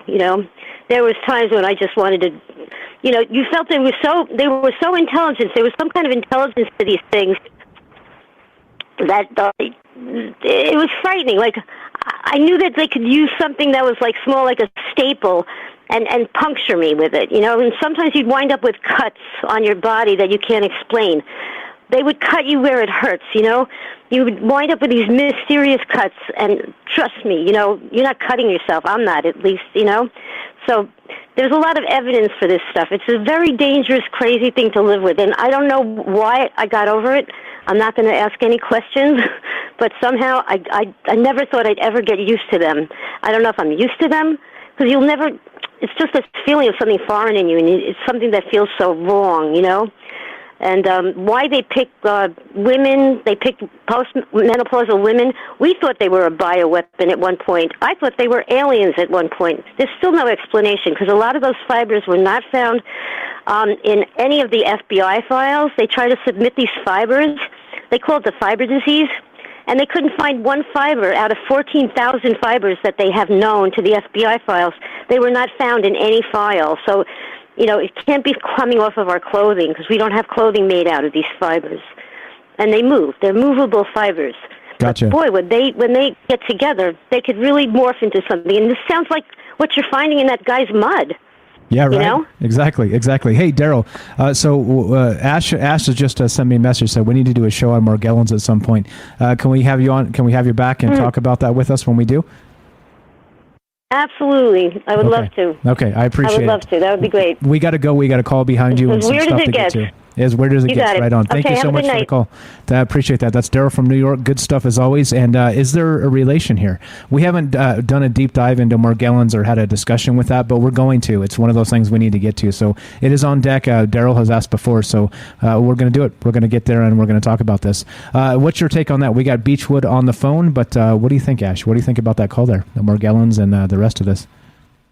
There's a lot of things that people kind of suffer with that go undiagnosed properly for a long time, right? People write them off. Science has a real big blind spot for things. And so, when COVID came out, since they were misdiagnosing people all over the place, if you don't know, some of the tests were faulty and had a lot of false positives. So everyone thought they had COVID. Do you remember this phase? I talked to everyone and they'd be, oh, COVID does this, COVID does that, COVID does this. And so, there are blind spots in science and it takes time to figure things out. And so, if we're just in the backyard scooping mud and finding the thing in the backyard all of a sudden, right? Like who knows with these things? I'm looking at pictures of this stuff. And it's really, really freaking weird. I don't know what I'm looking at, but it looks like these stringy particles. It could literally be like your body's stress. Let's say you're stressed in real life causes your body to produce these things, and that they're actually like hair follicles with some sort of living DNA in it or whatever. So we don't know. We'll definitely really interesting. I'm literally looking at pictures of this stuff, and I don't know what I'm looking at. There's definitely something there, and I can see it. There's like it almost looks like hair fibers into the skin. Yeah, it looks like it's itchy. There's that a movie called Split. If you haven't seen, I think it's Split, right? Split. Hold on a sec. Splitter. Haven't seen it. Yeah, so this is, again, like Night Stalker saying, there's the spider connection again, sort of the spider web, the venom, back to the black goo, right? It's weird the synchronicities here. That, like Ash is saying, look, you go look at more pictures of Morgellons in there. There seems to be these spider web-like threads that people are feeling in their body. Like I said, I don't know a lot about it. We'll do some research into this and do a whole show on it, but it is terrifying, right? Like that type of stuff that it's makes you want to tear your skin off type thing. It's like, I don't know. And it's as far as I'm aware, science has not really quantified a reason or an explanation yet, and even dismissing it as, well, it's in your imagination, right? Things like this. So you got the movie there, Ash? Yeah, it's called Splinter, and in Splinter, there's this like virus or bacteria. I think it's a bacteria. And when it enters your body, it multiplies. It grows off of you. But as it spreads through you, it takes over that flesh. And so there's parts where someone's arm is removed, and the arm's moving around itself, and it's looking for more flesh, and it's like pretty creepy. But it's perfectly in line with what we're talking tonight. If this has set you in the mood, Venom, hybrids, aliens, infections, Morgellons, watch that movie. What did I say was Splinter? Yep. Splinter. Yeah, check that out. It's pretty freaky. It goes right in line with what we're talking about. Amen to that. Let's go to Beechwood in Massachusetts. Welcome back to the show, Beechwood. How are you tonight? Hey, what's up, man? I'm doing awesome. Right on. I've been, listening from the shadows. Been going through the astral plane, taking notes, watching stuff. The past couple months since the UFO disclosure, we missed something. There's something hiding in plain sight that we missed. My Beechwood sense is never wrong, and it's telling me that we missed something. Like when a magician does a trick in front of you and he tells you, "I'm going to do this," and he does it, and you don't see it. And the trick, and you're like, wow, that was magic. But it's just the sleight of hand is so good that you can't even see it. And I feel that's kind of what happened. With the topic tonight, I think it's all sponsored content. I think it's all sponsored content just to point people in the direction of entertaining a new idea like that. Like when people's minds are rusted shut, I feel like they use aliens like WD-40 to loosen it up. entertain an idea that's out of this world. And I think it's going to be the push for the Neuralink. I think the Neuralink is going to be the next big thing. And it's just like ultimate control. You know what everybody's doing, what everybody wants, how much, resource everybody uses. And I think they're going to make the switch to digital currency and Neuralink. And that's going to be the start to like the New World Order. And I saw something yesterday. It was about wasn't a Neuralink. It's a chip that links to your phone, and they put it under a acrylic fingernail, and you can access your phone. It was all for like taking pictures. The way they advertised it, like, oh, you're here, you can't get your phone, you can do this, and they made it seem cool. They made it seem like you're in control, but I think that's where they're going for, and I think about who runs the world. There's supposedly, like, how many people are on the planet? We'll call it like 7 billion for the sake of math. They say 1% runs the world. That's still 70 million people. That's a lot of people. I think it's way less than that. Yeah, I think probably there's probably 1,000 people that run the world. Yeah, like 1,000, like in the low thousands for sure. And we could probably come up with a list of names if we tried really hard, right?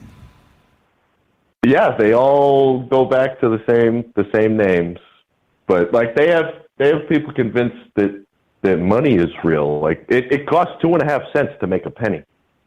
It costs 2.5 cents to make a penny. $100 in pennies weighs like 50 pounds. Wait. You take that to the bank. Let's complete the mind screw. How much does it cost to print a dollar?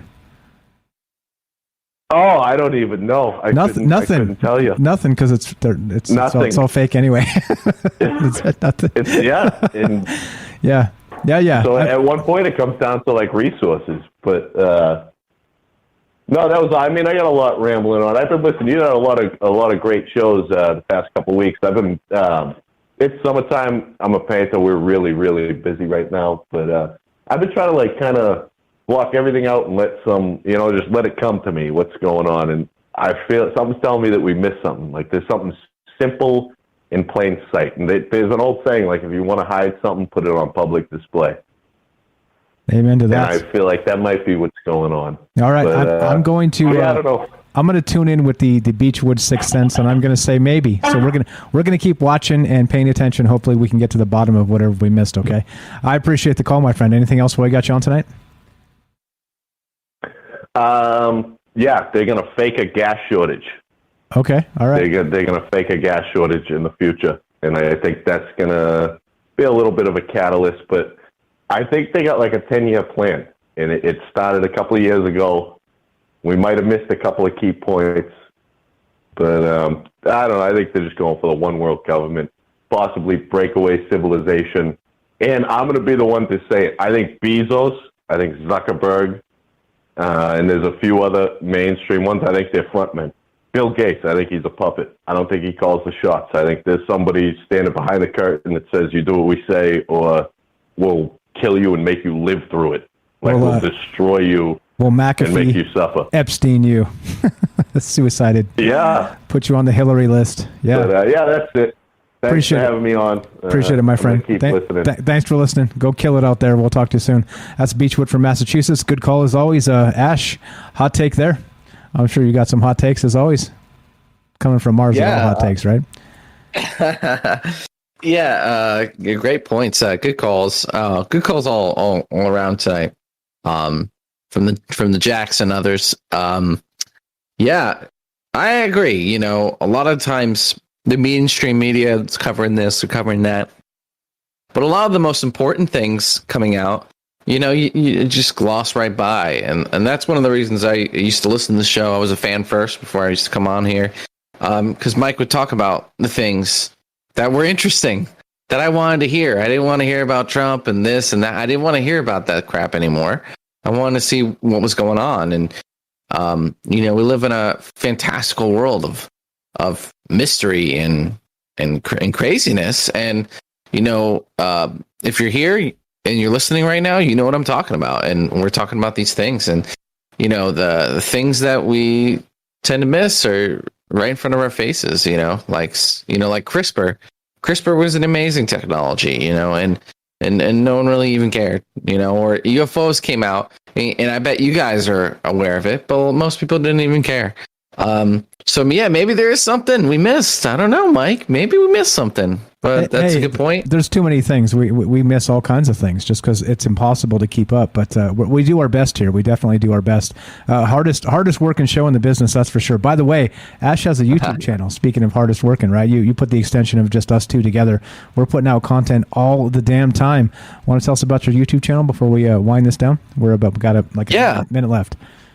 Awesome. A minute. Perfect. Well, hey guys, thanks for listening. We talked about venom and symbiotes and crazy DNA stuff. And if you're interested in this kind of stuff and aliens and all those kind of takes, check out my channel. I'm Ash, the Reptilian from Mars. Just search that in, and I'm sure there's links in Discord. And I do live streams every once in a while, and I produce more content. And the more you guys bug me, the more I'll make. So that's kind of it. Yeah. Thanks for having me on. Good stuff. All right, so as we finish this, you guys know the drill. We do Troubled Minds Monday through Thursday, 7 p.m. Pacific. We do a news show Monday and Friday at 3 p.m. Pacific, and there's also other content coming out. I got some other stuff I'm working on, as always, right? There's work going on behind the scenes and things coming out, so stay tuned. We do have a Patreon show coming up, probably not this week because we have a show on Saturday for the Fringe-a-thon, the Fringe Off, the 24-hour Fringe stream. So we'll have a show on Saturday at 7 p.m. Pacific like we always do, so adding in an extra show this week, so we won't do a Patreon show, but probably next weekend is what we're looking at. So again, like I said, stay tuned, keep your ears to the ground. We're doing it. We're trying our best to parse all the information and all the data and keep you in the loop of what we find out. That's what this is all about. And thank you guys for listening. Thanks for hanging out with us tonight, and we're done. So the good news is, well, let's start with the bad news. The bad news is we're done tonight. All right. Well, but the good news is, God willing, we've got tomorrow. So if you're listening on the Fringe FM, stay tuned for Joe Roop Lighting the Void. If you're listening to us on Facebook, DLive, YouTube, Periscope, or the podcast feed, stay tuned for a third hour of Troubled Minds. Don't go anywhere. At the end of this, thank you so much, guys. Appreciate it so much. Be sure, be strong, be true. Thank you, Ash, for joining us tonight and spreading your alien holiday cheer. Appreciate that a lot. And let's do our thing. We'll do more of this and continue talking and thinking about crazy stuff. Thanks again from our Troubled Minds to yours. Have a great night.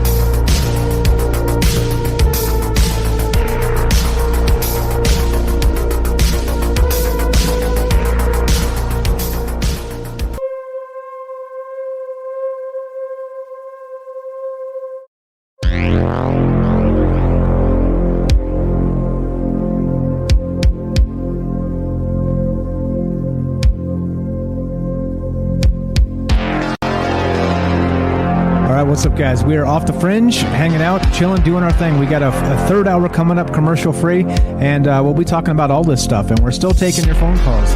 What the hell do you think about this, right? Ash has got some DNA stuff he's going to read, and we're going to talk about this and continue. 702-957-1037, troubledminds.org. Join the Discord if you have not. If you haven't joined the Discord, you're missing out. Lots of smart people in there sharing great links all the time. That's the deal. I got a couple bites I'm going to take out of this burrito that's delicious. It's chilling on a plate behind me. 2-minute break. 2 minutes. More Troubled Minds coming up. We're still taking your phone calls. 1 more hour on the way. Don't go anywhere. More black goo, venom, aliens, DNA. What the hell's going on with this? Mysterious new Borg DNA seems to assimilate genes from different organisms. WTF. Yep, more on the way. Be right back. Don't go anywhere.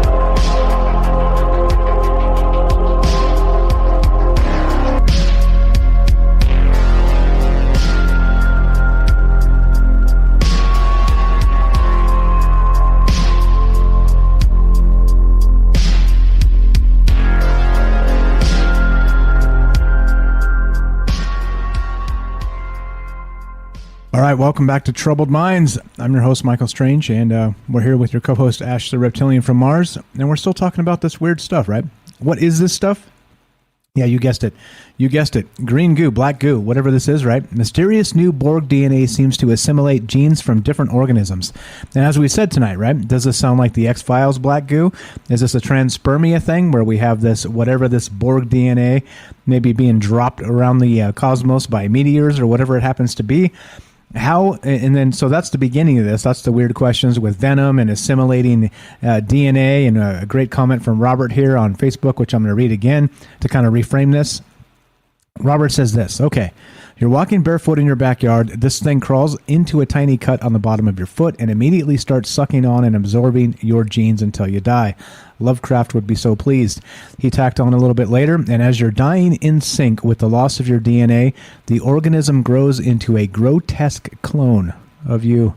And there you go. That's kind of what we're looking at here. Strange, bizarre, right? This is the oddness of, right, when you talk about, well, truth is stranger than fiction. Well, here it is. And then there's the whole idea that we have this scientist, right, that clearly is, well, into science, as scientists would be.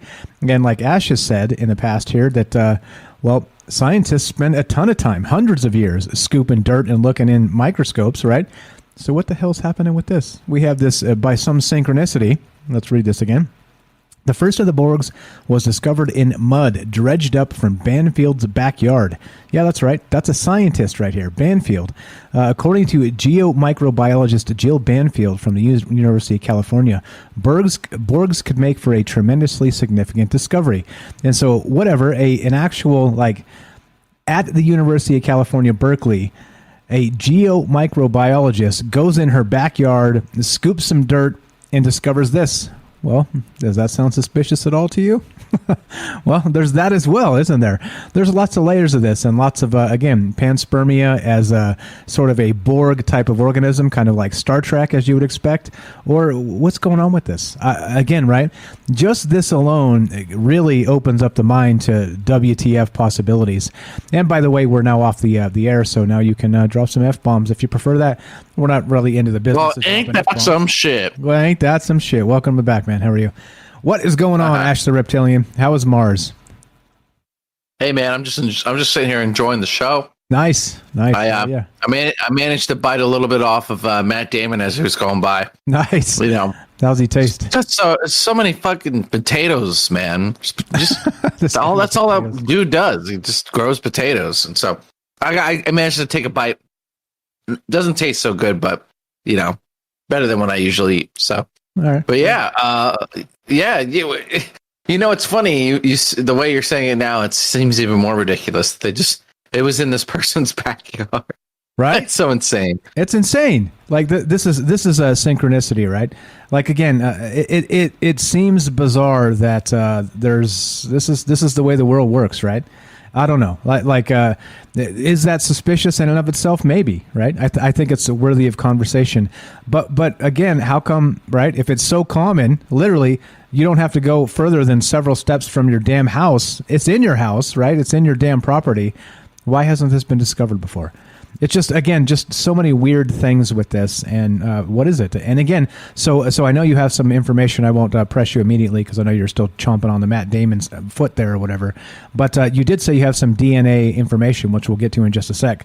But so we're taking your phone calls tonight, guys. What do you think about all the rest of this stuff? Is it, again, as we've described, some sort of weird synchronicity? Is it, luck, as luck would have it, this geomicrobiologist walks out the backyard, scoops some mud, and bam, this brand new discovery? Does that seem legit to you? That seems very Wuhan to me, if you know what I'm saying. So I don't know. We're looking to hear from you tonight, 702-957-1037, troubledminds.org, and we'll put you on the show. Easy as that. We got Kelly jumping in here. How you feeling, Ash? You want to anything else you want to add, or we're going to go to Kelly here? No, let's go to Kelly. Let's do it. Hi, Kelly. I always got stuff to add, but you know what? I'd rather hear Kelly. Yeah. What's going on there, fellas? Swallow the Matt Damon foot. What's up, Kelly? Welcome to the show. How are you? All right, man. Yeah. Weird shit, right? This is a weird time we live in, man. I'll tell you what. Yeah. Yeah, you know. Just the sound of that, I kind of ran across that same story, but just the sound of that kind of reminded me of the black goo, or even what I believe it was Jennifer. She was talking about the Morgellons disease. Well, they should be called fibers anyway. Daryl, yeah. Yeah, those. It's pretty interesting. But that black goo, I just wanted to add. I don't know if anybody else seen this, but I seen a. They've been, I've seen a few videos, on YouTube about talking about that stuff. But there was a claim that on one of them that I guess on the Bush, President Bush, the ex-presidents, I guess on their property they had in Texas, they had a big pool of this shit. That was a theory anyway I ran across. I didn't know if anything about that, but there's no real claim to that, but yeah, there was something about that. And what's interesting, excuse me, is about this black goo. What I think it could be, if it's still in DNA or borrowing DNA, maybe it is from from off planet. It could be a collector, a collector of DNA, kind of like the bone collector or whatever. But yeah, you can collect DNA from everything like that because it seems to surround it. It almost reminds me of how, I don't know if you've seen a video where they take a magnet, but it's like this goo, and they added like metal shards of it, and it just wraps around it. It's pretty interesting. Ferrofluid. Yeah. I think ferrofluid's dope. Yeah, ferrofluid. Yeah. It's got like magnetic shards in it, so as you move a magnet near it, it moves the goo around. Yeah, it's pretty cool looking. Yeah, that's what I imagine of something like that. But yeah, maybe it's just a collector of DNA. It collects DNA from different planets, and then they come pick it up.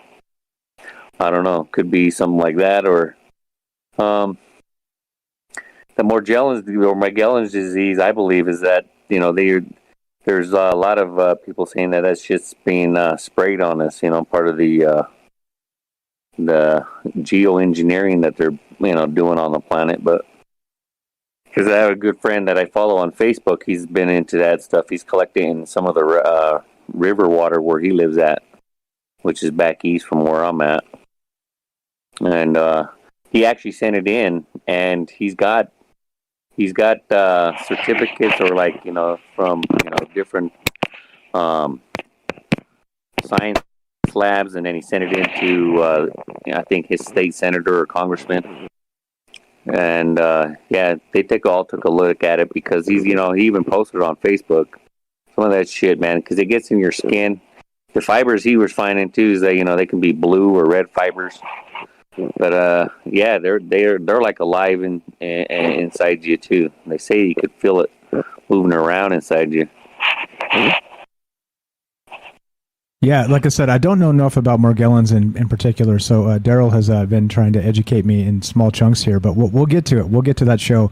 Like Ash said, he's willing to do it. He said we got to do a show on that because it's like an alien disease, right? And it's very similar to maybe what we're talking about. If it we've got some good theories here with this particular DNA collector, like you said. Is this what actual panspermia is like?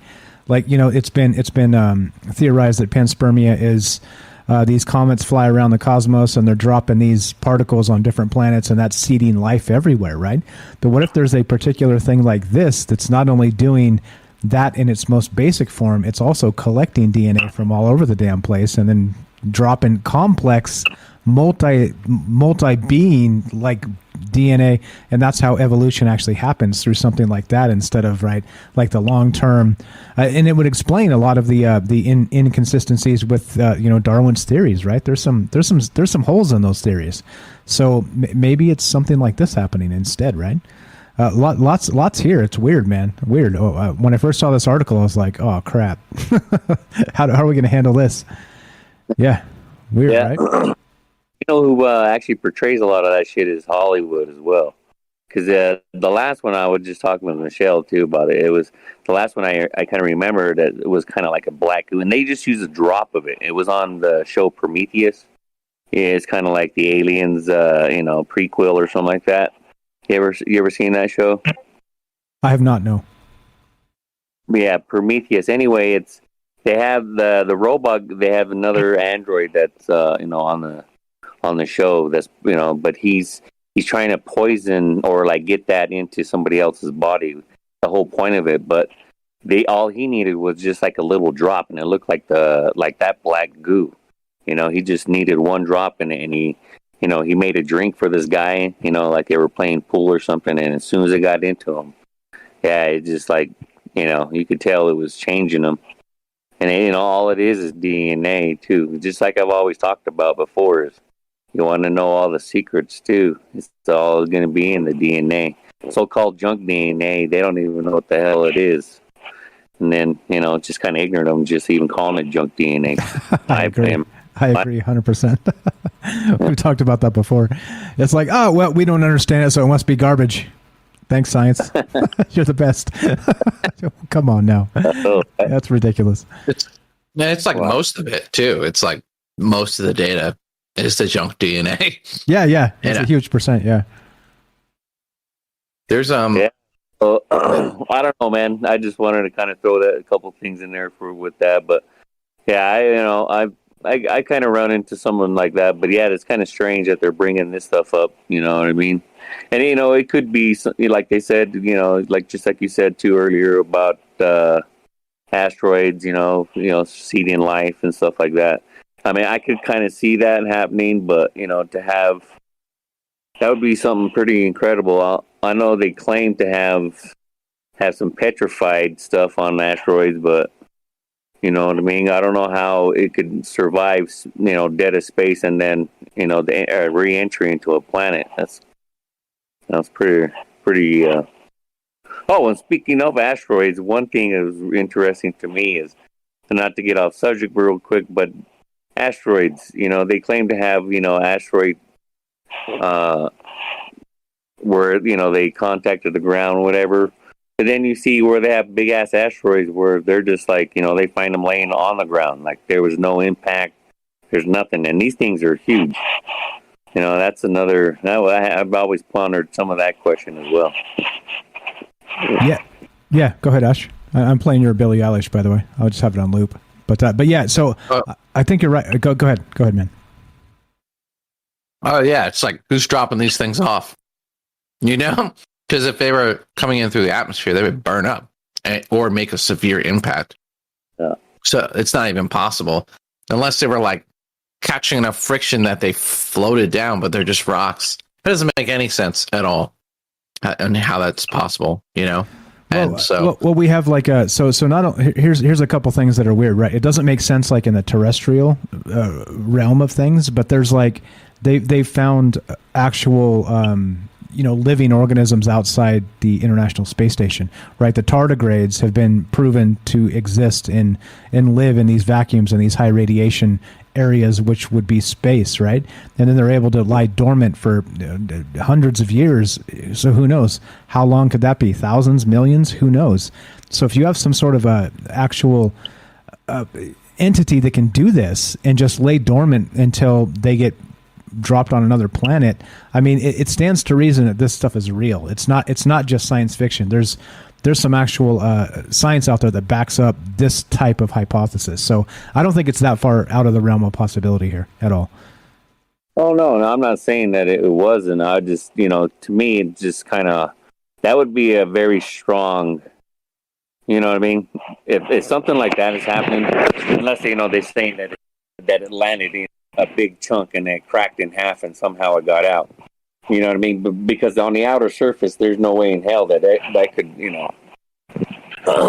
that could probably survive. But yes, I do agree. That is possible. There is, they say scientific proof of that, but I'm not denying that proof. But I'm talking like something like this goo shit. You know what I mean? Is it man-made or is it alien? Right. And the question, we're trying to solve is why now, right? Like, did it come from somewhere else, or, like, why are we just finding this stuff now? Is weird question. And maybe we just don't, we're not bioengineers. Maybe we just don't quite understand it. But, where's this crap been all this time? You know, like, and if it was assimilating genes, and that's something that you would see, I think any scientist would notice that once they looked at it under the microscope. That'd be weird, unless it's just something that they missed altogether. I don't know. Yeah, pretty freaking weird though. I don't know with this story either, too, because it's kind of suspicious. Because I mean, is it like this scientist just went out into her backyard and scooped up some alien dirt, and that's kind of like what do you have it next to the COVID-19 shit or what? That's kind of exactly. In the, you know what I mean? The bio lab in the backyard. Exactly. Yeah. Yeah, I just stood up and it just happened to be next to the pile of my dog shit. You know what I mean? I just kind of scooped it up. Which makes no sense. I don't know. It makes no sense. It literally makes no sense. It's like, okay, just like Ash said, like it's one of the most relevant points that was made tonight. Like, okay, really, you're a whatever kind of scientist this was, which is geo means Earth, right? And so they're out there like literally looking at things for hundreds of years under microscopes, including especially probably one of the first things that was ever scooped up to be looked at was dirt, aside from like dead insects and stuff. And now we're finding this magically in this backyard. It makes no sense. It literally makes no sense. If you're into conspiracies, well, there you go. Welcome to the show. I mean, WTF, right? That's crazy. I know.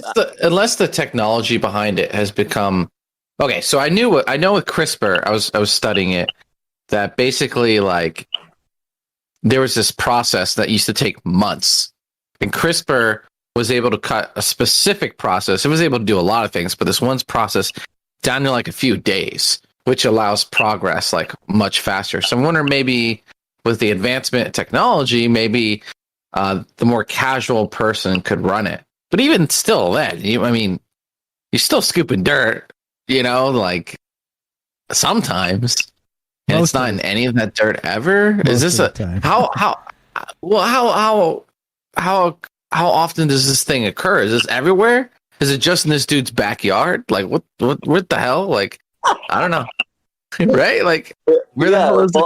Okay, so it's like either, you know what I mean? So it's a like you're saying, he's in earth science, right? He's in earth and shit. So either he pulled it out of the lab and, they had to say that he found it in the backyard, or I don't know what's up with this whole thing. Sounds like it within, social media and everything else out there. And it's like, kind of like the couple things we've been talking about in the last couple shows is the simulation, man. It seems like they just want everybody simulated, man. I think it's just, it's control.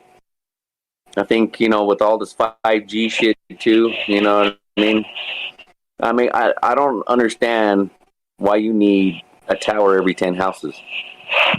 That shit is not for internet speed, in my eyes, in my opinion. No. That's just... It's the Internet of Things, and it's created for machines. It's not created for us anymore. Like, we can watch, like, there's no download time on movies. You can buffer movies, like, watch movies without buffering now. So at some point... Like selling at faster speed is futile because what can you do? You know what I mean? Like what else can we do? We can brainwash each other faster, right? Like no, we can already send communications at like lightning speed. I don't know. It doesn't make sense. So to point this out from the article, the individual involved is actually a she. It's Jill Banfield, and she's a geomicrobiologist from the University of California, Berkeley. Geo means Earth. So she's literally like a microbiologist of the Earth. And you're telling me she hasn't scooped her backyard dirt before, or any dirt randomly throughout? I mean, like again, right? It doesn't make any damn sense. This is just black goo, venom. Here we are. I don't know, man. I mean, if they were going to do a cover story, wouldn't they do a better one that they just found it in like a wet market? Yeah. Instead of her backyard. That's weird. It's maybe she's just collecting all the shit they've been spraying on us for over the last few decades. That's a good point. Oh yeah, I mean, I don't even know how chemtrails is considered a conspiracy. It's like clearly they're spraying something sometimes. Oh, they came out and said it themselves. The government. I posted the video on it. The guy, he's having a conversation. It's called geoengineering. It's people call it chemtrails, but it's just they've been doing that shit and seeding the even our presidents were talking about those who claim. He said, who was that? I can't remember the president after Kennedy. He was at a university and he was talking about controlling the weather. And out of his own mouth, he says, So the one who can control the weather controls the world. Damn. He had a whole big speech about it because he was like the graduating class and he was the speaker. He came there. Can't remember the president's name. What is his name? I didn't like his ass anyway, but like many of the presidents. I'm looking it up. I'll find him. Hold on. But yeah, many of the presidents, right? They're a bunch of assholes. Go ahead. Carry on. Well, so no, Saudi Arabia just shot drones into their because they have like a heat waves of like 120 degrees. They just like freaking fired missiles like using drones into their atmosphere and created rain, like straight up. Saudi Arabia is filthy. They're covered in money. So go ahead. Wasn't that Dubai? I thought that was Dubai. Oh, was it Dubai? Well, I don't know. Oil Middle Eastern country. Oil money. Lyndon B. Johnson, is that the guy? Or was it Nixon? Yeah, B. Johnson. Yeah, he's got a speech fuck that guy. And he's literally talking about controlling the weather. I mean, he goes off for quite a bit too, and then literally comes out and says, those who can control the weather will control the world. But by doing so, I think these guys are geoengineering shit. You start messing around with Mother Earth, Mother Nature too much, man, and it's gonna start fucking fighting back. Yeah, I think, and that's part of the problem, right? Like we always say, life finds a way. The Gaia hypothesis. There's a lot more at work here than just what we think is like sentient life.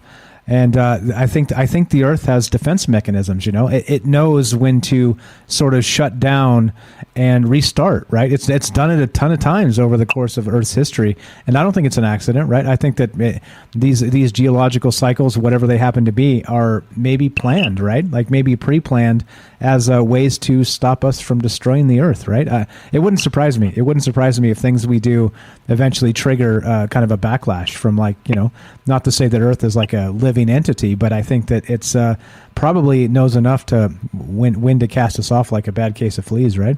Which I stole from Clyde Lewis, but yeah, right. Well, Mother Nature seeks balance. It literally tries to find the least common denominator, and that's like the pinnacle. That's evolution, right? It's just whatever is the most effective thing. That's why you see like certain patterns in like math and other things in nature. You'll see them in like daisies and formations of other things. I was just looking at some lily pads today, and I was wondering how did this happen, right? Lily pads with the floating on the surface and different things like that. And that's what it seeks. It seeks the least common denominator. And so when there's too much of something, usually a predator emerges to consume it. So there's a little bit too much of something on this planet, and as a reptilian from Mars, I second Mother Nature's instinct. Oh boy! I had to do it. Dude. I know, right? Come to my door. I got something for you. Man. Exactly. Selling candy to the kids. Hey, so Kelly, what do you think then? So if you had the theory here, what do you think this is? Do you think it is some sort of alien thing that maybe got dropped here, or do you think it's like the lab leak hypothesis, being that it's a coincidence found in this geobiologist's backyard? Geomicrobiologist, sorry. Well, if the story's true, then that would probably have to be I would say it's a leak. Maybe even something that got out or, that was taken out. But what's interesting is, that they're saying that it's more like a simulation, like I was talking. It's just something that's collecting DNA. It's kind of strange. And not just, and it's not just saying, be all scary and stuff, but not just human, but it's, collecting DNA from everything it touches. That's a lot of, if that's the case, then, that's a lot of storage. So I don't know how much it can. Is it changing it? Is it grabbing onto something else and adding that DNA to another creature and it's going on, so forth and so on? But I don't know. That's just it's a strange story to come out, especially at this time. Like you guys were, talking, like we were talking yesterday, it was about the, what is it, the humanism, whatever. But to me, it's like the board to simulate everybody, or dumb them down. It's a control thing. Yeah, now, I don't want to go into conspiracies or, weird shit like that yet, but, Yeah, to me, I'm sitting back and watching and see what's all going to happen when they start firing some of this other thing up. You know what I mean? See how people do it. You know, that's what I'm more and more worried about. But yeah, you know, it seems to me they want more control of the human body. So Yeah, funnily enough, so last night's show and tonight's show are related. It's just one is like man-made. Remember, we were talking about injecting this swarm of like biomechanisms into people that can interface with the brain. But now we're talking about like an organic version of that will assimilate DNA into its own structure, very much like Venom or things like this from the Marvel world. Or, I mean, it's weird, right? It's weird the synchronicity of some of these things, how the information comes out and it's like, okay, by the way, this has been going on, you know, like I've described previously with DARPA, probably way ahead of this game. But then what is this now? This is a biological version of something similar. And if there's any kind of like brain control involved, it's literally the same thing. It's just a different like mechanism of contact, right? Whether it's an injection from a man-made thing or whether it's dug out of somebody's backyard in a scoop of mud. It's terrifying all the same, right? yeah, what's interesting, it just hit me too. I just remembered that. Me and my son are in a lot of science, and he sent me this link one time. It was a few years ago, but it was about it was a military website, and then they were just talking about some of the materials, what we can make jets out of, and they have this material that was kind of like fiberglass, most like how, or some kind of fibers, that they use to make these the wings, the body aircraft, right? But what's interesting is it was like nanotechnology too. So like if it was being penetrated by bullets, it wouldn't have holes in it. It would just it would mold itself back together. You know what I mean? It would seal itself. It would heal itself while it was in mid-flight.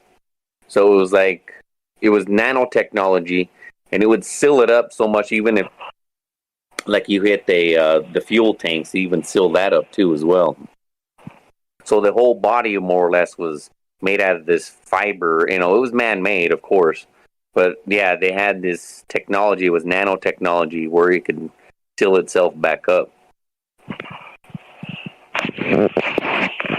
Which is clearly, like I said, it's being worked on. This is this stuff is not new. Like, it's new to us because we're talking about it. It's hitting news cycles. We're talking about it, but I'm telling you, like, this type of control mechanism has been discussed, right? It's all been discussed, of course. It's all been maybe kind of pumped through some of these black budget projects and things like this.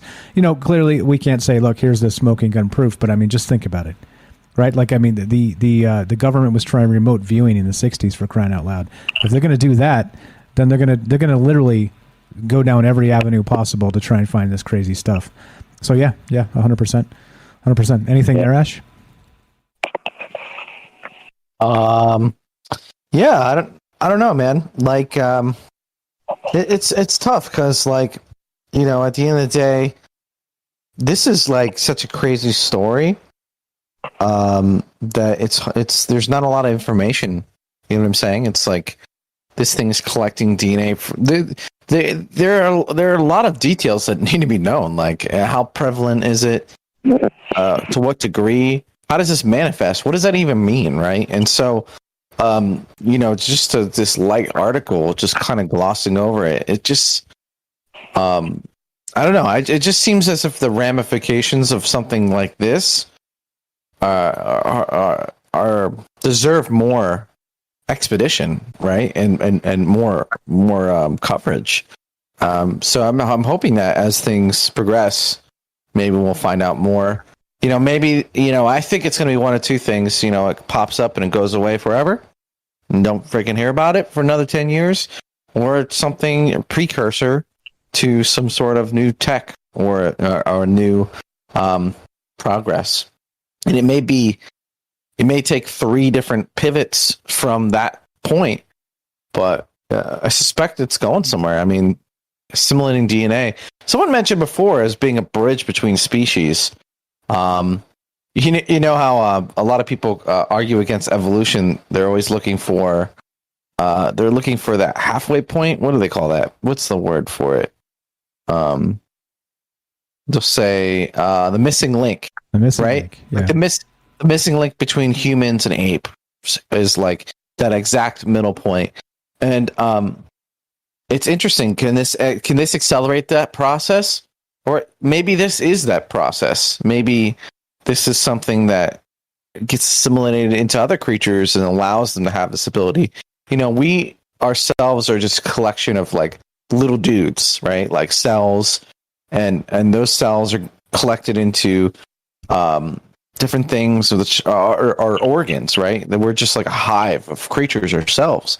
So, what is this something that, you know, already exists inside of us to some degree or whatnot? I don't know. Well, maybe we should have like we should get like a real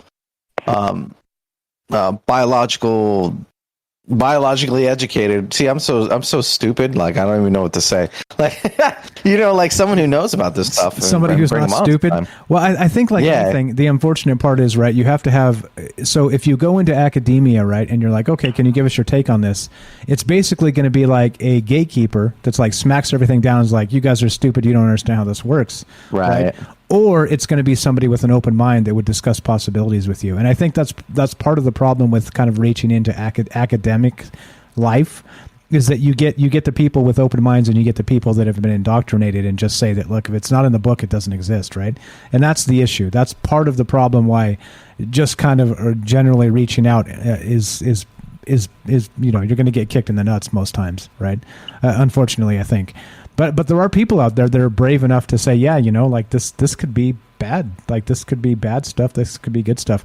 Again, like always, right? Like you got to take the we don't know stuff as neutral, in that, who knows, maybe it's a breakthrough and changes everything for the positive, right? Maybe this will like allow us to, you know, grow organs by, for instance, just for an example, right? Let's say we take a piece of this organism and we can now transplant an organ that is not a direct donor match, because it's able to, you know, kind of fuse the DNA from one person to another. You see what I'm saying?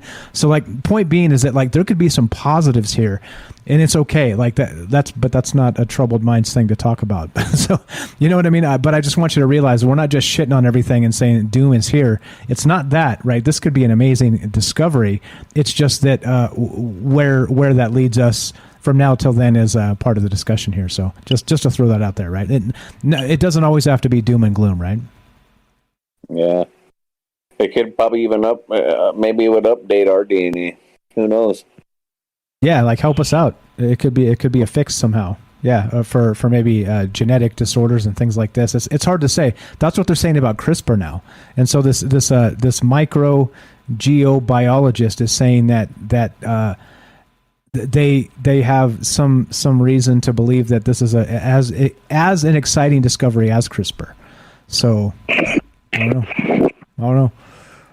Yeah, I mean, I've always wondered that about the jab, right? Like maybe, you know, basically if you're a skeptical mind, if you've been exposed to what has happened previously in the past and what could potentially happen, and then the agenda to push it and stuff, you just wonder what's in that thing, right? Like, and maybe it is upgrades. Maybe it's like, you know, like makes us, you know, there is a conspiracy that said that it makes us compatible with aliens. Before, you know, the UFOs, I heard this is not for me, because I'm not advocating this theory, just putting it out there, that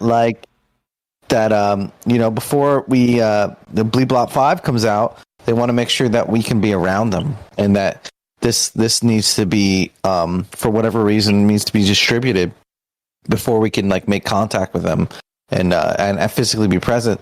You know, and it's we live in weird times. UFO videos, COVID-19, you know, that the jab, and we got goo, and it's just crazy times. And you know, for it's okay to like look and be like, what the hell is going on in this world right now? And I agree with you, Kelly. I feel like it just really feels like there's some people calling the shots from the top, and probably extraterrestrials, extra-dimensional. We exposed that in John Podesta's emails where supposedly they are in contact with the extra-dimensionals. That's like in his emails, and he was like literally in government, pretty high level, right? And that they're calling the shots, but they kind of like, it gets down the chain and just starts falling apart. And so we're just seeing the chaos, right, from this top-down strategy just kind of like messily being implemented. And it does really feel like we're on our way towards something. Or something. It's gonna something's about to pop. You know what I mean? That's how I feel. And even like in I don't know, in a weird feeling, you know, from vibrational or something. Like something's like either approaching or coming, or this is like something's happening. You know, that's just my outer feeling of, you know, putting my my vibrations out there. It's like a pushback, you know, and that's what it feels like to me. And it's, you know, every day it seems like something, you know, it's like swells, you know, it's ready to just to pop, and it's gonna happen. So we'll just see in the days come. We'll keep watching. We'll pay attention. That's what That's what we do here. Keep an eye on the news and make sure that if something's on the way, we'll be ahead of it for sure. Ash, you want to tell them about our track record with COVID? Oh yeah. Well, we'll get to that in a sec. Kelly, anything else, Kelly? We got you on. I don't want to run you off. You're welcome to stay. You know. Oh man, I got to get to bed. I got to get work in the morning. Comes pretty early in the morning, real quick. So. Oh yeah. I just thought I'd call in, maybe chat a little bit. So you guys have a good night. Appreciate it, my man. Pleasure as always. Thanks, Thank man. you. Thanks, Kelly from Colorado. Always good stuff from Kelly. All right, so we're still taking your phone calls, guys. You want to be part of the show? 702-957-1037. You got a take on this? What do you think about this black goo stuff? Again, we're calling it black goo, but it's not really that, is it? It's more like a mysterious new Borg DNA seems to assimilate genes from different organisms. Well, but that sounds an awful lot like black goo, doesn't it? Especially when you find it in the backyard. Way worse. Holy shit. Exactly. That sounds way worse. Especially when you find it in the backyard in the mud. It's like, oh, by the way, guess what's in the backyard? Yeah, crazy stuff. Again, taking your phone call, 702-957-1037. So you had some DNA facts you wanted to read too. Let's get that in this show. Let's do the thing, man. Yeah. Hey guys, let's go nerdy. Let's learn about the shit that we're made of, right? Like DNA. It's pretty insane that this code is everything. You see that crab, and you and your kid, and the birds in the sky, and the bacteria and the fungus. If you're alive, you got DNA in it. So let's learn a little bit more about like DNA and like what it does and why is it so freaking crazy, you know? So I have some DNA facts from Ancestry.com, the CIA basically. pretty much. Yeah, I mean, you know what? My human form did a DNA test, and there's like a part of me that's like they call it the something like the abyss, staring into the abyss. It's something where you like it's sort of like a morbid curiosity. It's like I become aware of things that are like probably bad, and then I'm like compelled to do them. Like I have Alexas everywhere. You know, that's like man, I shouldn't do Alexa. Like I shouldn't. They're going to be like, look, it's listening to me right now. Freaking flagging me right now. I'm going to get raided by tomorrow morning because of some crazy shit I said tonight. And I still did it anyway. So, what was I talking about? DNA facts. DNA facts. So let's get back to DNA facts before I tangent off there. So, okay. So here's some DNA facts from Ancestry.com. Right. So I did Ancestry.com. Even though I knew, like, them having my genetics could only be bad for me in the future. But whatever, screw it. So, here's some facts from Ancestry. Your DNA could stretch from the Earth to the Sun 600 times. That's how... And back. Long... And back 600 times. 600 times! I think it takes, like, 10 minutes or 5 minutes or something like that for, like... when we went to the moon, we had to wait like 5 minutes for the signal to go back and forth, right? So that's just the moon. So imagine that your DNA is so long that you can go to the sun and back 600 times. So if you unwound it and linked it together, the strands of DNA in each of your cells would be 6 feet long. With 100 trillion cells in your body, That means if all your DNA were put to the end, it would stretch over 110 billion miles. That's insane. Here's another fact. I was talking about how we're all connected, but we're all actually 99.9% alike. So of the 3 billion base pairs in the human genome, only 0.1% are unique to us. While that 0.1% still makes us unique, it makes us, human versus a fish. It means that we're more similar than different, a lot more. So Earth has like a standard, right, of code. It's most of it. It's over 99. It's 99.9%. So that's pretty crazy.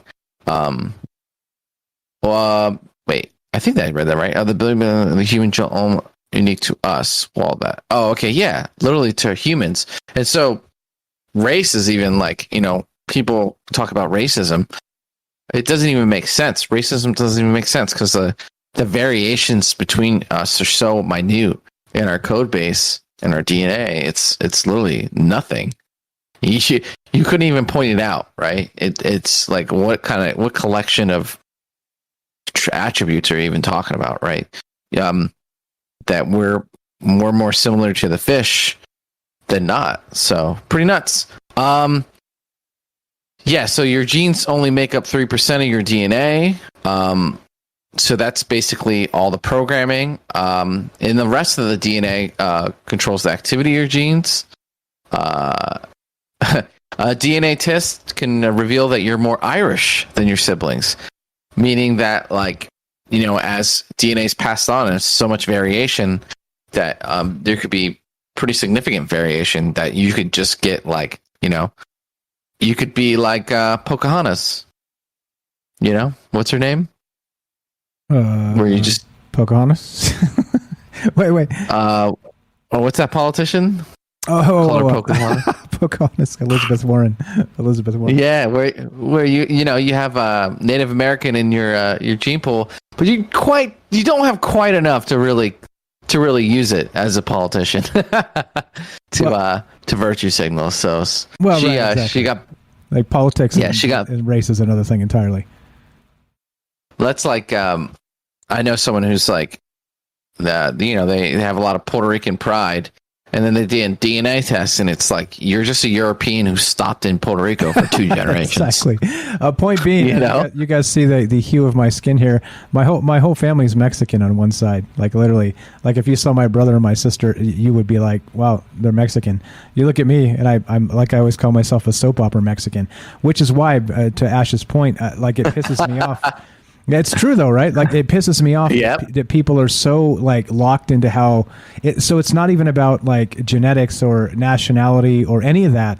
It's about the perception of those things, right? That's the political lean here. And that's why it pisses me off with this identity politics. Because literally, if you put me in a lineup, there'll be like the white guy over there, right? But I'm not. I mean, like literally genetically, I'm not.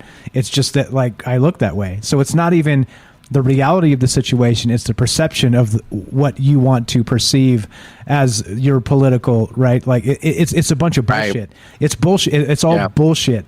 And so literally when people are like, look at race first. No, you're an asshole and you're a racist. I don't care what you say, period. I don't care how you frame it.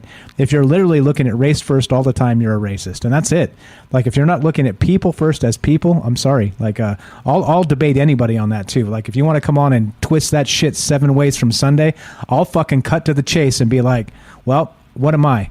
Right? You like there's this intersectionality bit. Like I'm tangenting because it pisses me off. So forgive me for a sec. No, it's cool. It's cool, man. And we live in that's a lot of that's coming out of the universities, right? And it's like, they a lot of the universities got funding for fighting the man. Basically, a lot of these studies, these social studies, I just call them like fighting the man funds. And feminism, fighting for gay rights, these are all good things, right? Like made progress. But at some point it's like when you get everything you need, where you got to keep fighting the man, you got to keep finding more men to fight, And it's literally like, there's only one type that is the man left, and everyone else gets to fight that man. And it's just weird. It's gross. we've been porking each other for long enough. We're all mixes of crazy stuff. There's so many families of Spanish and white, black and white. We're all mixed, and at some point, it just doesn't even make sense anymore, right? Like we said, 99.9% alike. Is it really being pissed off because somebody looks a little bit different? We all look different from each other, don't we? I mean, anyway. Yeah. Anyway, so and then the other side of the fence, right? It's like like a traditional racist, like skinheads and stuff. There was actually this African American woman. She was very beautiful, and she would go and approach these racists, and then she would like flirt with them, and they'd be mind fucked. They're like. They're like, oh, she's beautiful. They would like the attention, and then it's like, well, your entire like identity just unraveled in like 2 seconds because like she's hot. Right, it's like it's funny. I used to talk about that with a friend of mine. What's up? Shout out there. You know who you are. You guys listen to the show. Much love to you and your wife. I know you're out there listening. You know who you are. But the thing is that it's like there's so many inconsistencies with these things, and again, part of living in the upside down, part of why this show is what it is, because we spot these things, we point out the inconsistencies and say WTF is really going on here. So anyway, let's get back to the DNA. We've sorry. Well, I mean, that's a sore spot for people these days, I think. Definitely. It's like definitely for sure. Okay, so let's go back to DNA. The human genome contains 3 billion base pairs of DNA. Holy shit! That's why I guess they didn't map it until recently, right? And it's twisted like ladders, and the rungs in the ladders are made of bases, adenine, whatever. I don't know. I'm not even gonna thymine. I've heard of that one. Adenine, cytosine, guanine, and thymine. Those are the 4. There you go. Wow, look at you. The guy that called last night, by the way, his name is HB. He was actually saying that they've created over a dozen synthetic versions of this as well. So past these 4. So again, right, we got some weirdness going on. But anyway, I digress. Go ahead. No, I mean that's kind of it. DNA. The last one is they're trying to plug their service and say you're connected to. It's funny, but with the DNA tests, we are all 1% from Africa, at least, because we originate from Africa, and so they stem it back. But I think that their DNA that they sequence is based on like other data, and they compile it together. And I don't think it's 100% accurate because I just gained a bunch of Italian suddenly, and which was pretty minor before, and now it's like, whoa, I'm like way more Italian than I thought it was. So this stuff changes over time, and it doesn't, your geographic location doesn't really matter. But DNA, man, it's crazy. Like, fuck any like building robots. You could literally just go take a dump on a planet, come back millions of years later, and you're mama, papa. You are the god that spawned it. And so people mentioned the black goo and Prometheus, and that's the idea where they come to an uninhabited planet, and someone takes the black goo to break down his DNA, and he becomes the catalyst for seeding that planet, that panspermia. And it's like you all become the planet. All life comes from you. You are the source, which is a pretty fucking gnarly thing. Like, I'm not down for killing myself or anything like that. I'm good, but like, man, to become like the source for like an entire like planet and its life, it's pretty nuts. And it's like a religious thing in there. And it sounds good enough to be true almost, right? Doesn't it? It sounds like some of these movies and shit, I feel like they have some inside knowledge or something. But yeah, you take the black goo to break down, and like it does the opposite. It like breaks them up in that. Whereas then sometimes the black goo we're talking about pulls it together. It's weird. It is weird. And so not only that, so when you think of it in the larger term, back to where we started the conversation tonight, this whole mysterious new Borg DNA seems to assimilate genes from different organisms. Very much like the conversation last night. These are very related, except one's synthetic and one's organic, right? Supposedly, we're supposed to believe that this was found in the backyard of this notable Jill Banfield, the actual geomicrobiologist, right? But I mean, so if you think of it in terms of that, we talked about like a brainwash synthetic sort of injection of nano somethings, right? Maybe autonomous nano particles or whatever they were last night. But it's the same thing. Like I said, and it meaning that if let's say that you're injected with this and it can interface with the brain and read your thoughts, and clearly if it can do that, it can also put thoughts into your head.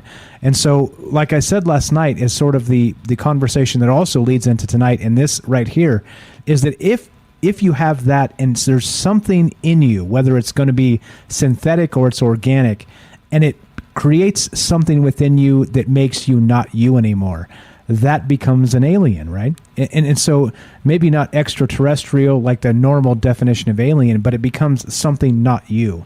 And so the same thing exists in this exact same scenario today, except, well, we have this mysterious Borg DNA that can assimilate different DNAs as it adds it to itself, right? So at what level can that infect you and change you or turn you into something that you are no longer, right? A pure human, right? It becomes alien to yourself. It's the same thing, except it's not. It's just a kind of a basically. I'm tweaking the terms here, right? We're not talking about ETs anymore. We're talking about alien humans, aren't we? We're talking about hybrids. We're talking about transhumanism and where we're headed here. It's all bizarre, isn't it? Yeah, it's kind of strange. It's like there's been an instinct in our culture to not fuck with certain things, right? Because that's like God's territory, right? And that if you fuck around with that too much, it's like the devil.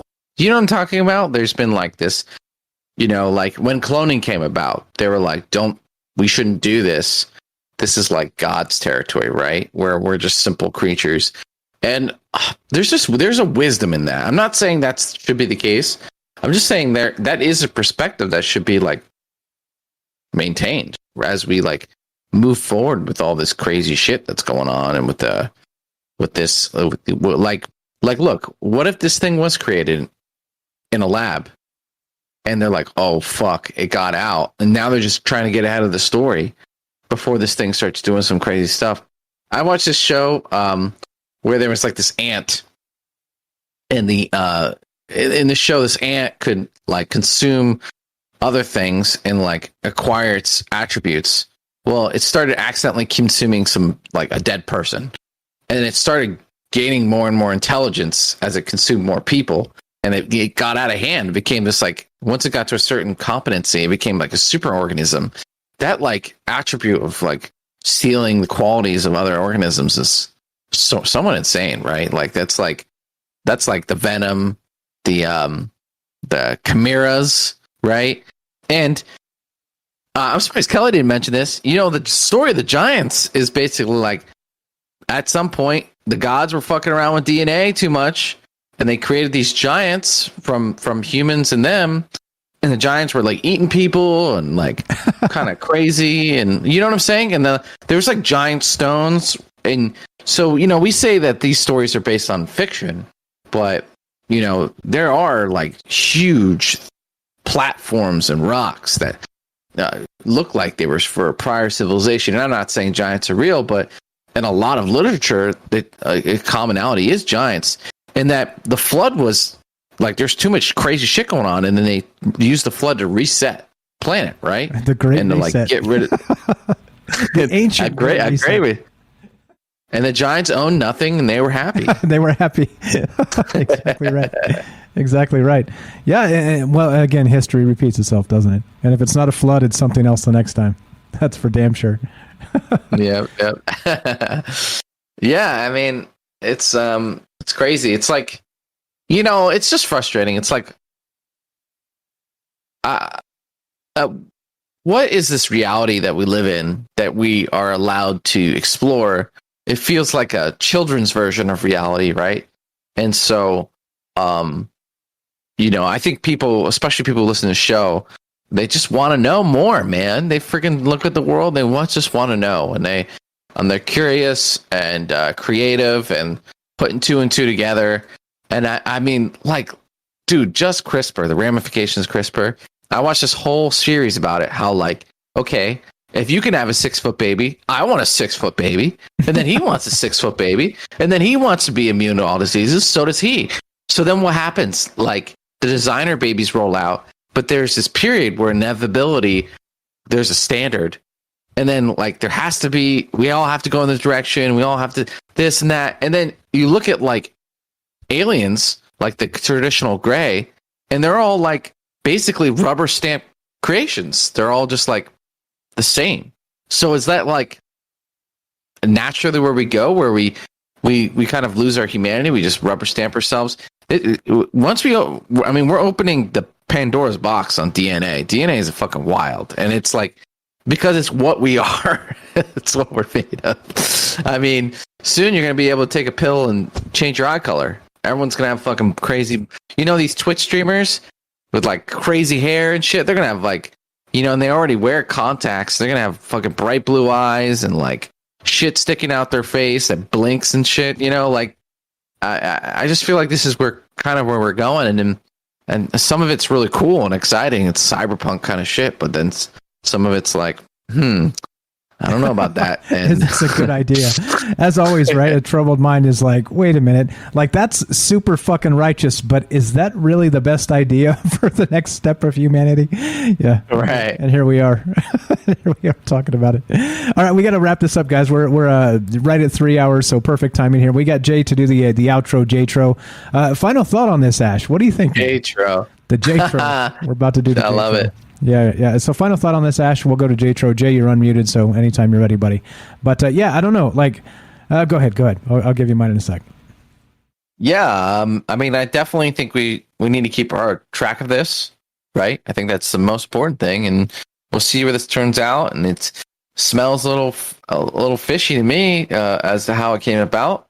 And it's in science.com or whatever, so it must be true. I read it on the internet. It's got to be true. And pretty crazy stuff. So we'll keep tabs on this, and we'll see where this venom virus black glue shit ends up. And hopefully it's not another Billie Eilish video. What's up, Jay? Welcome to the show. What's up, buddy? The crazy thing about the Billie Eilish video, when you were talking about the black goo and stuff like that, is the kids love that song. They know the words to it. Oh, 5, 6 years old. They sing it in the car. It's almost like a chant. Like a ritual chant. Well, but the thing is, though, is as the parent and your kids are singing a song, and it no matter what it is, you are my sunshine or whatever, twinkle, twinkle, little star. When your kids are singing, you love it. But they're singing Billie Eilish. they're like black goo flying out of my eyes. Yeah. It's I bounced out for a little while, and then I catched up on double time. I bounced out to listen to the video for the 4 minutes, and then I catched up on double time, and it was like, well, don't do the double time. That burns up your brain. I talked too fast for double time. Everybody does, everybody does. There's so much to say, so little time to say it. Yeah, that's okay. We got God willing, we got tomorrow. God willing, we got tomorrow. So absolutely. So back to the goo and this whole like Borg, whatever this entity is. What do you think is happening here? Do you think, again, is this like one of those like Ash suggested there? Like maybe they're trying to get ahead of a narrative. Is this thing turns into another fucking worldwide clusterfuck, or is it literally just as synchronistic as this geomicrobiologist walks out back and scoops some dirt? Oh, this novel thing nobody's ever discovered before in my backyard. I think you and I had an after hours conversation kind of about the brown sites in New York one time. Where they're putting the microbes into the dirt. They go in there and they take out all the asbestos and everything else like that.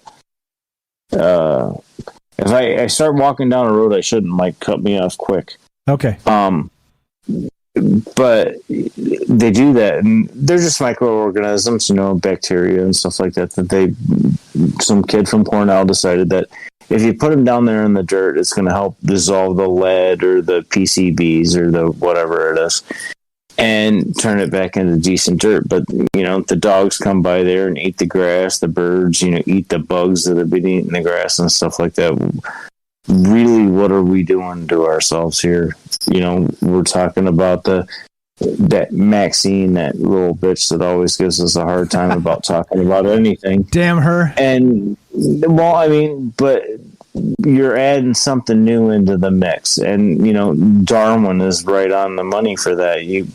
The fittest are going to survive. And who might that be? How do we know?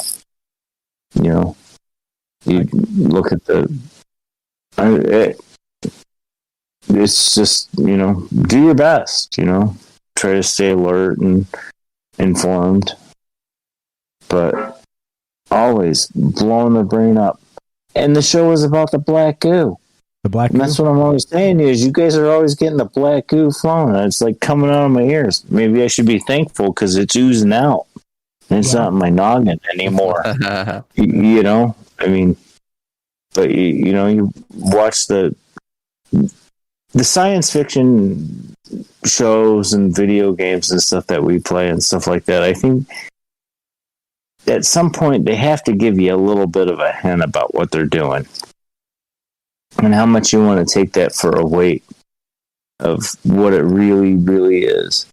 Because I can come up with some pretty crazy stuff in my head, but I'm not coming up with Prometheus. You know what I mean? Did Lovecraft see some? That guy was. You introduced me to him, and you brought me into all of that, and you almost think that he was doing something different than everybody else was doing to come up with those kind of ideas. It's not. If it is generated right inside of you, that's just proof positive that we know everything about everything. And we just don't know how to get it out of there. It's just, I think we're right on a point where the lies have got to stop. That's all, really. Come on. That's a resistance is futile. To keep it on point here. That's like saying that all the bad people have to be good people now. It'll never end. Unfortunately, that's part. Yeah, it'll never end. But I don't want a little thing on my eye telling you where I am and where I'm going and what my blood pressure is or anything else like that they do in Star Trek. No thanks. I don't want that on my. Agreed. 100%. Do you? No, fuck no. I don't have any of that smart home shit either. I got a deadbolt, and I got a gun, and I got a dog. That's what I got. Go ahead. Go ahead. You're in my yard. I know you're here. Come at me, bro. I'm not having some kid from Bangladesh open my front door with a smartphone. No thanks. We ain't doing that.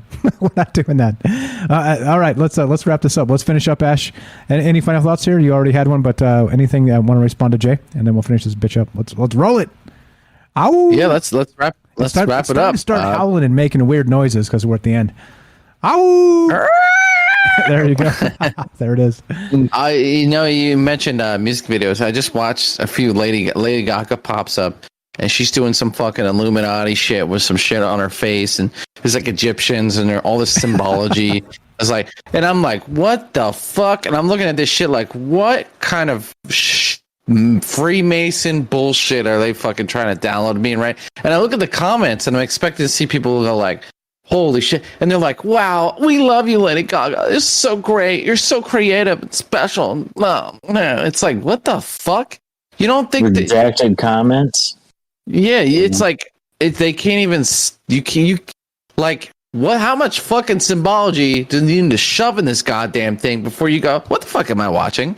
Right? Like, at what point does it take? And it's just like the comments are, oh, we love you, Lady Gaga. Oh, you're number one in the industry, you bet. Maybe they're all fake. I don't know, but it's like, I feel like now I'm programmed different now. I can't There's like thousands plug in ever again. Millions of people following them.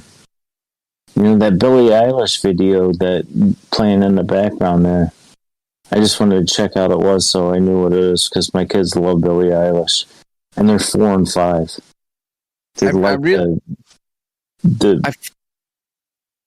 Go Go ahead. The lyrics, not the lyrics, the music itself, the tone, the hypnotic of it. That's what they enjoy. They don't know the words; they make them up. Right. You know, and I think that's one of the things. It's right. like there was one where they did where it was like COVID basically. It was, I think it was before COVID or right as it was starting, and it's like they believe that consciousnesses, like, collectively we make our reality, right? So if you can get all these people to participate, you can get them to kind of manifest reality.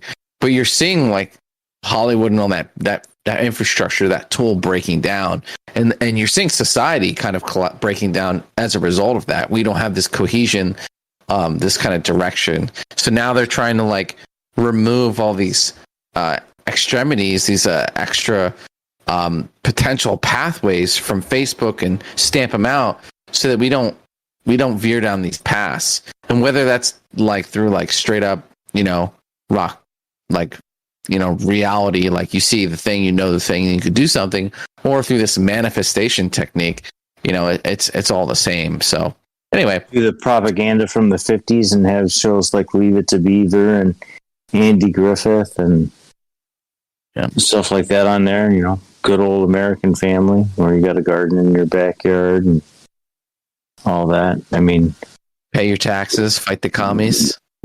Yeah. Nail on the head, Ash. Right there. Bam. Danielson hit it in one shot. Bam. Sometimes that's the way it goes. All right. So let's go, Jay. You got a quote for us, right? Let's do the J-Tro. I'm sorry. You don't? Let them judge you. No, no, actually I do. I'm sorry. I was just rambling on and not reading the quote. You're good. Quote's up. You're up, buddy. Let them judge you. Let them misunderstand you. Let them gossip about you. Their opinions are not your problem. You stay kind, committed to love, and free in your authenticity. No matter what you do or say, do not dare doubt your worth or the beauty of your truth. Just keep shining like you do. And Scott Stable was the guy that said that, and I don't know who he is, but fucking right. Was flying around there, and I grabbed it and said it to you. Fucking right. All right, Ash, plug the channel. Say goodnight. Beautiful. I'm not going to put words in your mouth, but do it. Do it. All right. Don't hit me. Don't hit me. No, don't hit me again. I'm sorry. I'm making the nice. Okay. All right. So, hey, thanks for tuning in. You're still here? What the fuck are you still doing here? Huh? No, I'm joking. Thank you for staying with us. Appreciate you guys. It's always a pleasure to come here and talk about crazy stuff. Today we talked about, the Borg and fucking black goo and stuff. Pretty cool. Next week we'll talk about some more stuff. Maybe we'll talk about Magellan's or the Malellan's or disease. I don't know. But I'll probably stream this week, so check out my channel. If you don't want to miss it, I'll be live in my reptilian form, jamming out to some 80s synth wave music and shit. So yeah, I'm Ash, the Reptilian from Mars. Appreciate you guys listening in. I'll be here next Wednesday, and join my YouTube channel or you will be executed. Thanks. Always with a light outro. All right, guys. This is Trouble. Thank God I like it. Amen. I'm Mike. We're here with Ash and Jay for the J-Tro, the J outro. And as you know, Monday, Tuesday, Wednesday, Thursday, 7 p.m. Pacific. So we'll be back tomorrow night, God willing. And of course, the deal is this. The great conversation continues. So thanks again for spending time with us. Thanks again for all the thoughtful chat, all the thoughtful calls. And we'll be back for more. We'll be back for more. Be sure, be strong, be true. Thanks for listening. From our troubled minds to yours, guys, have a great night.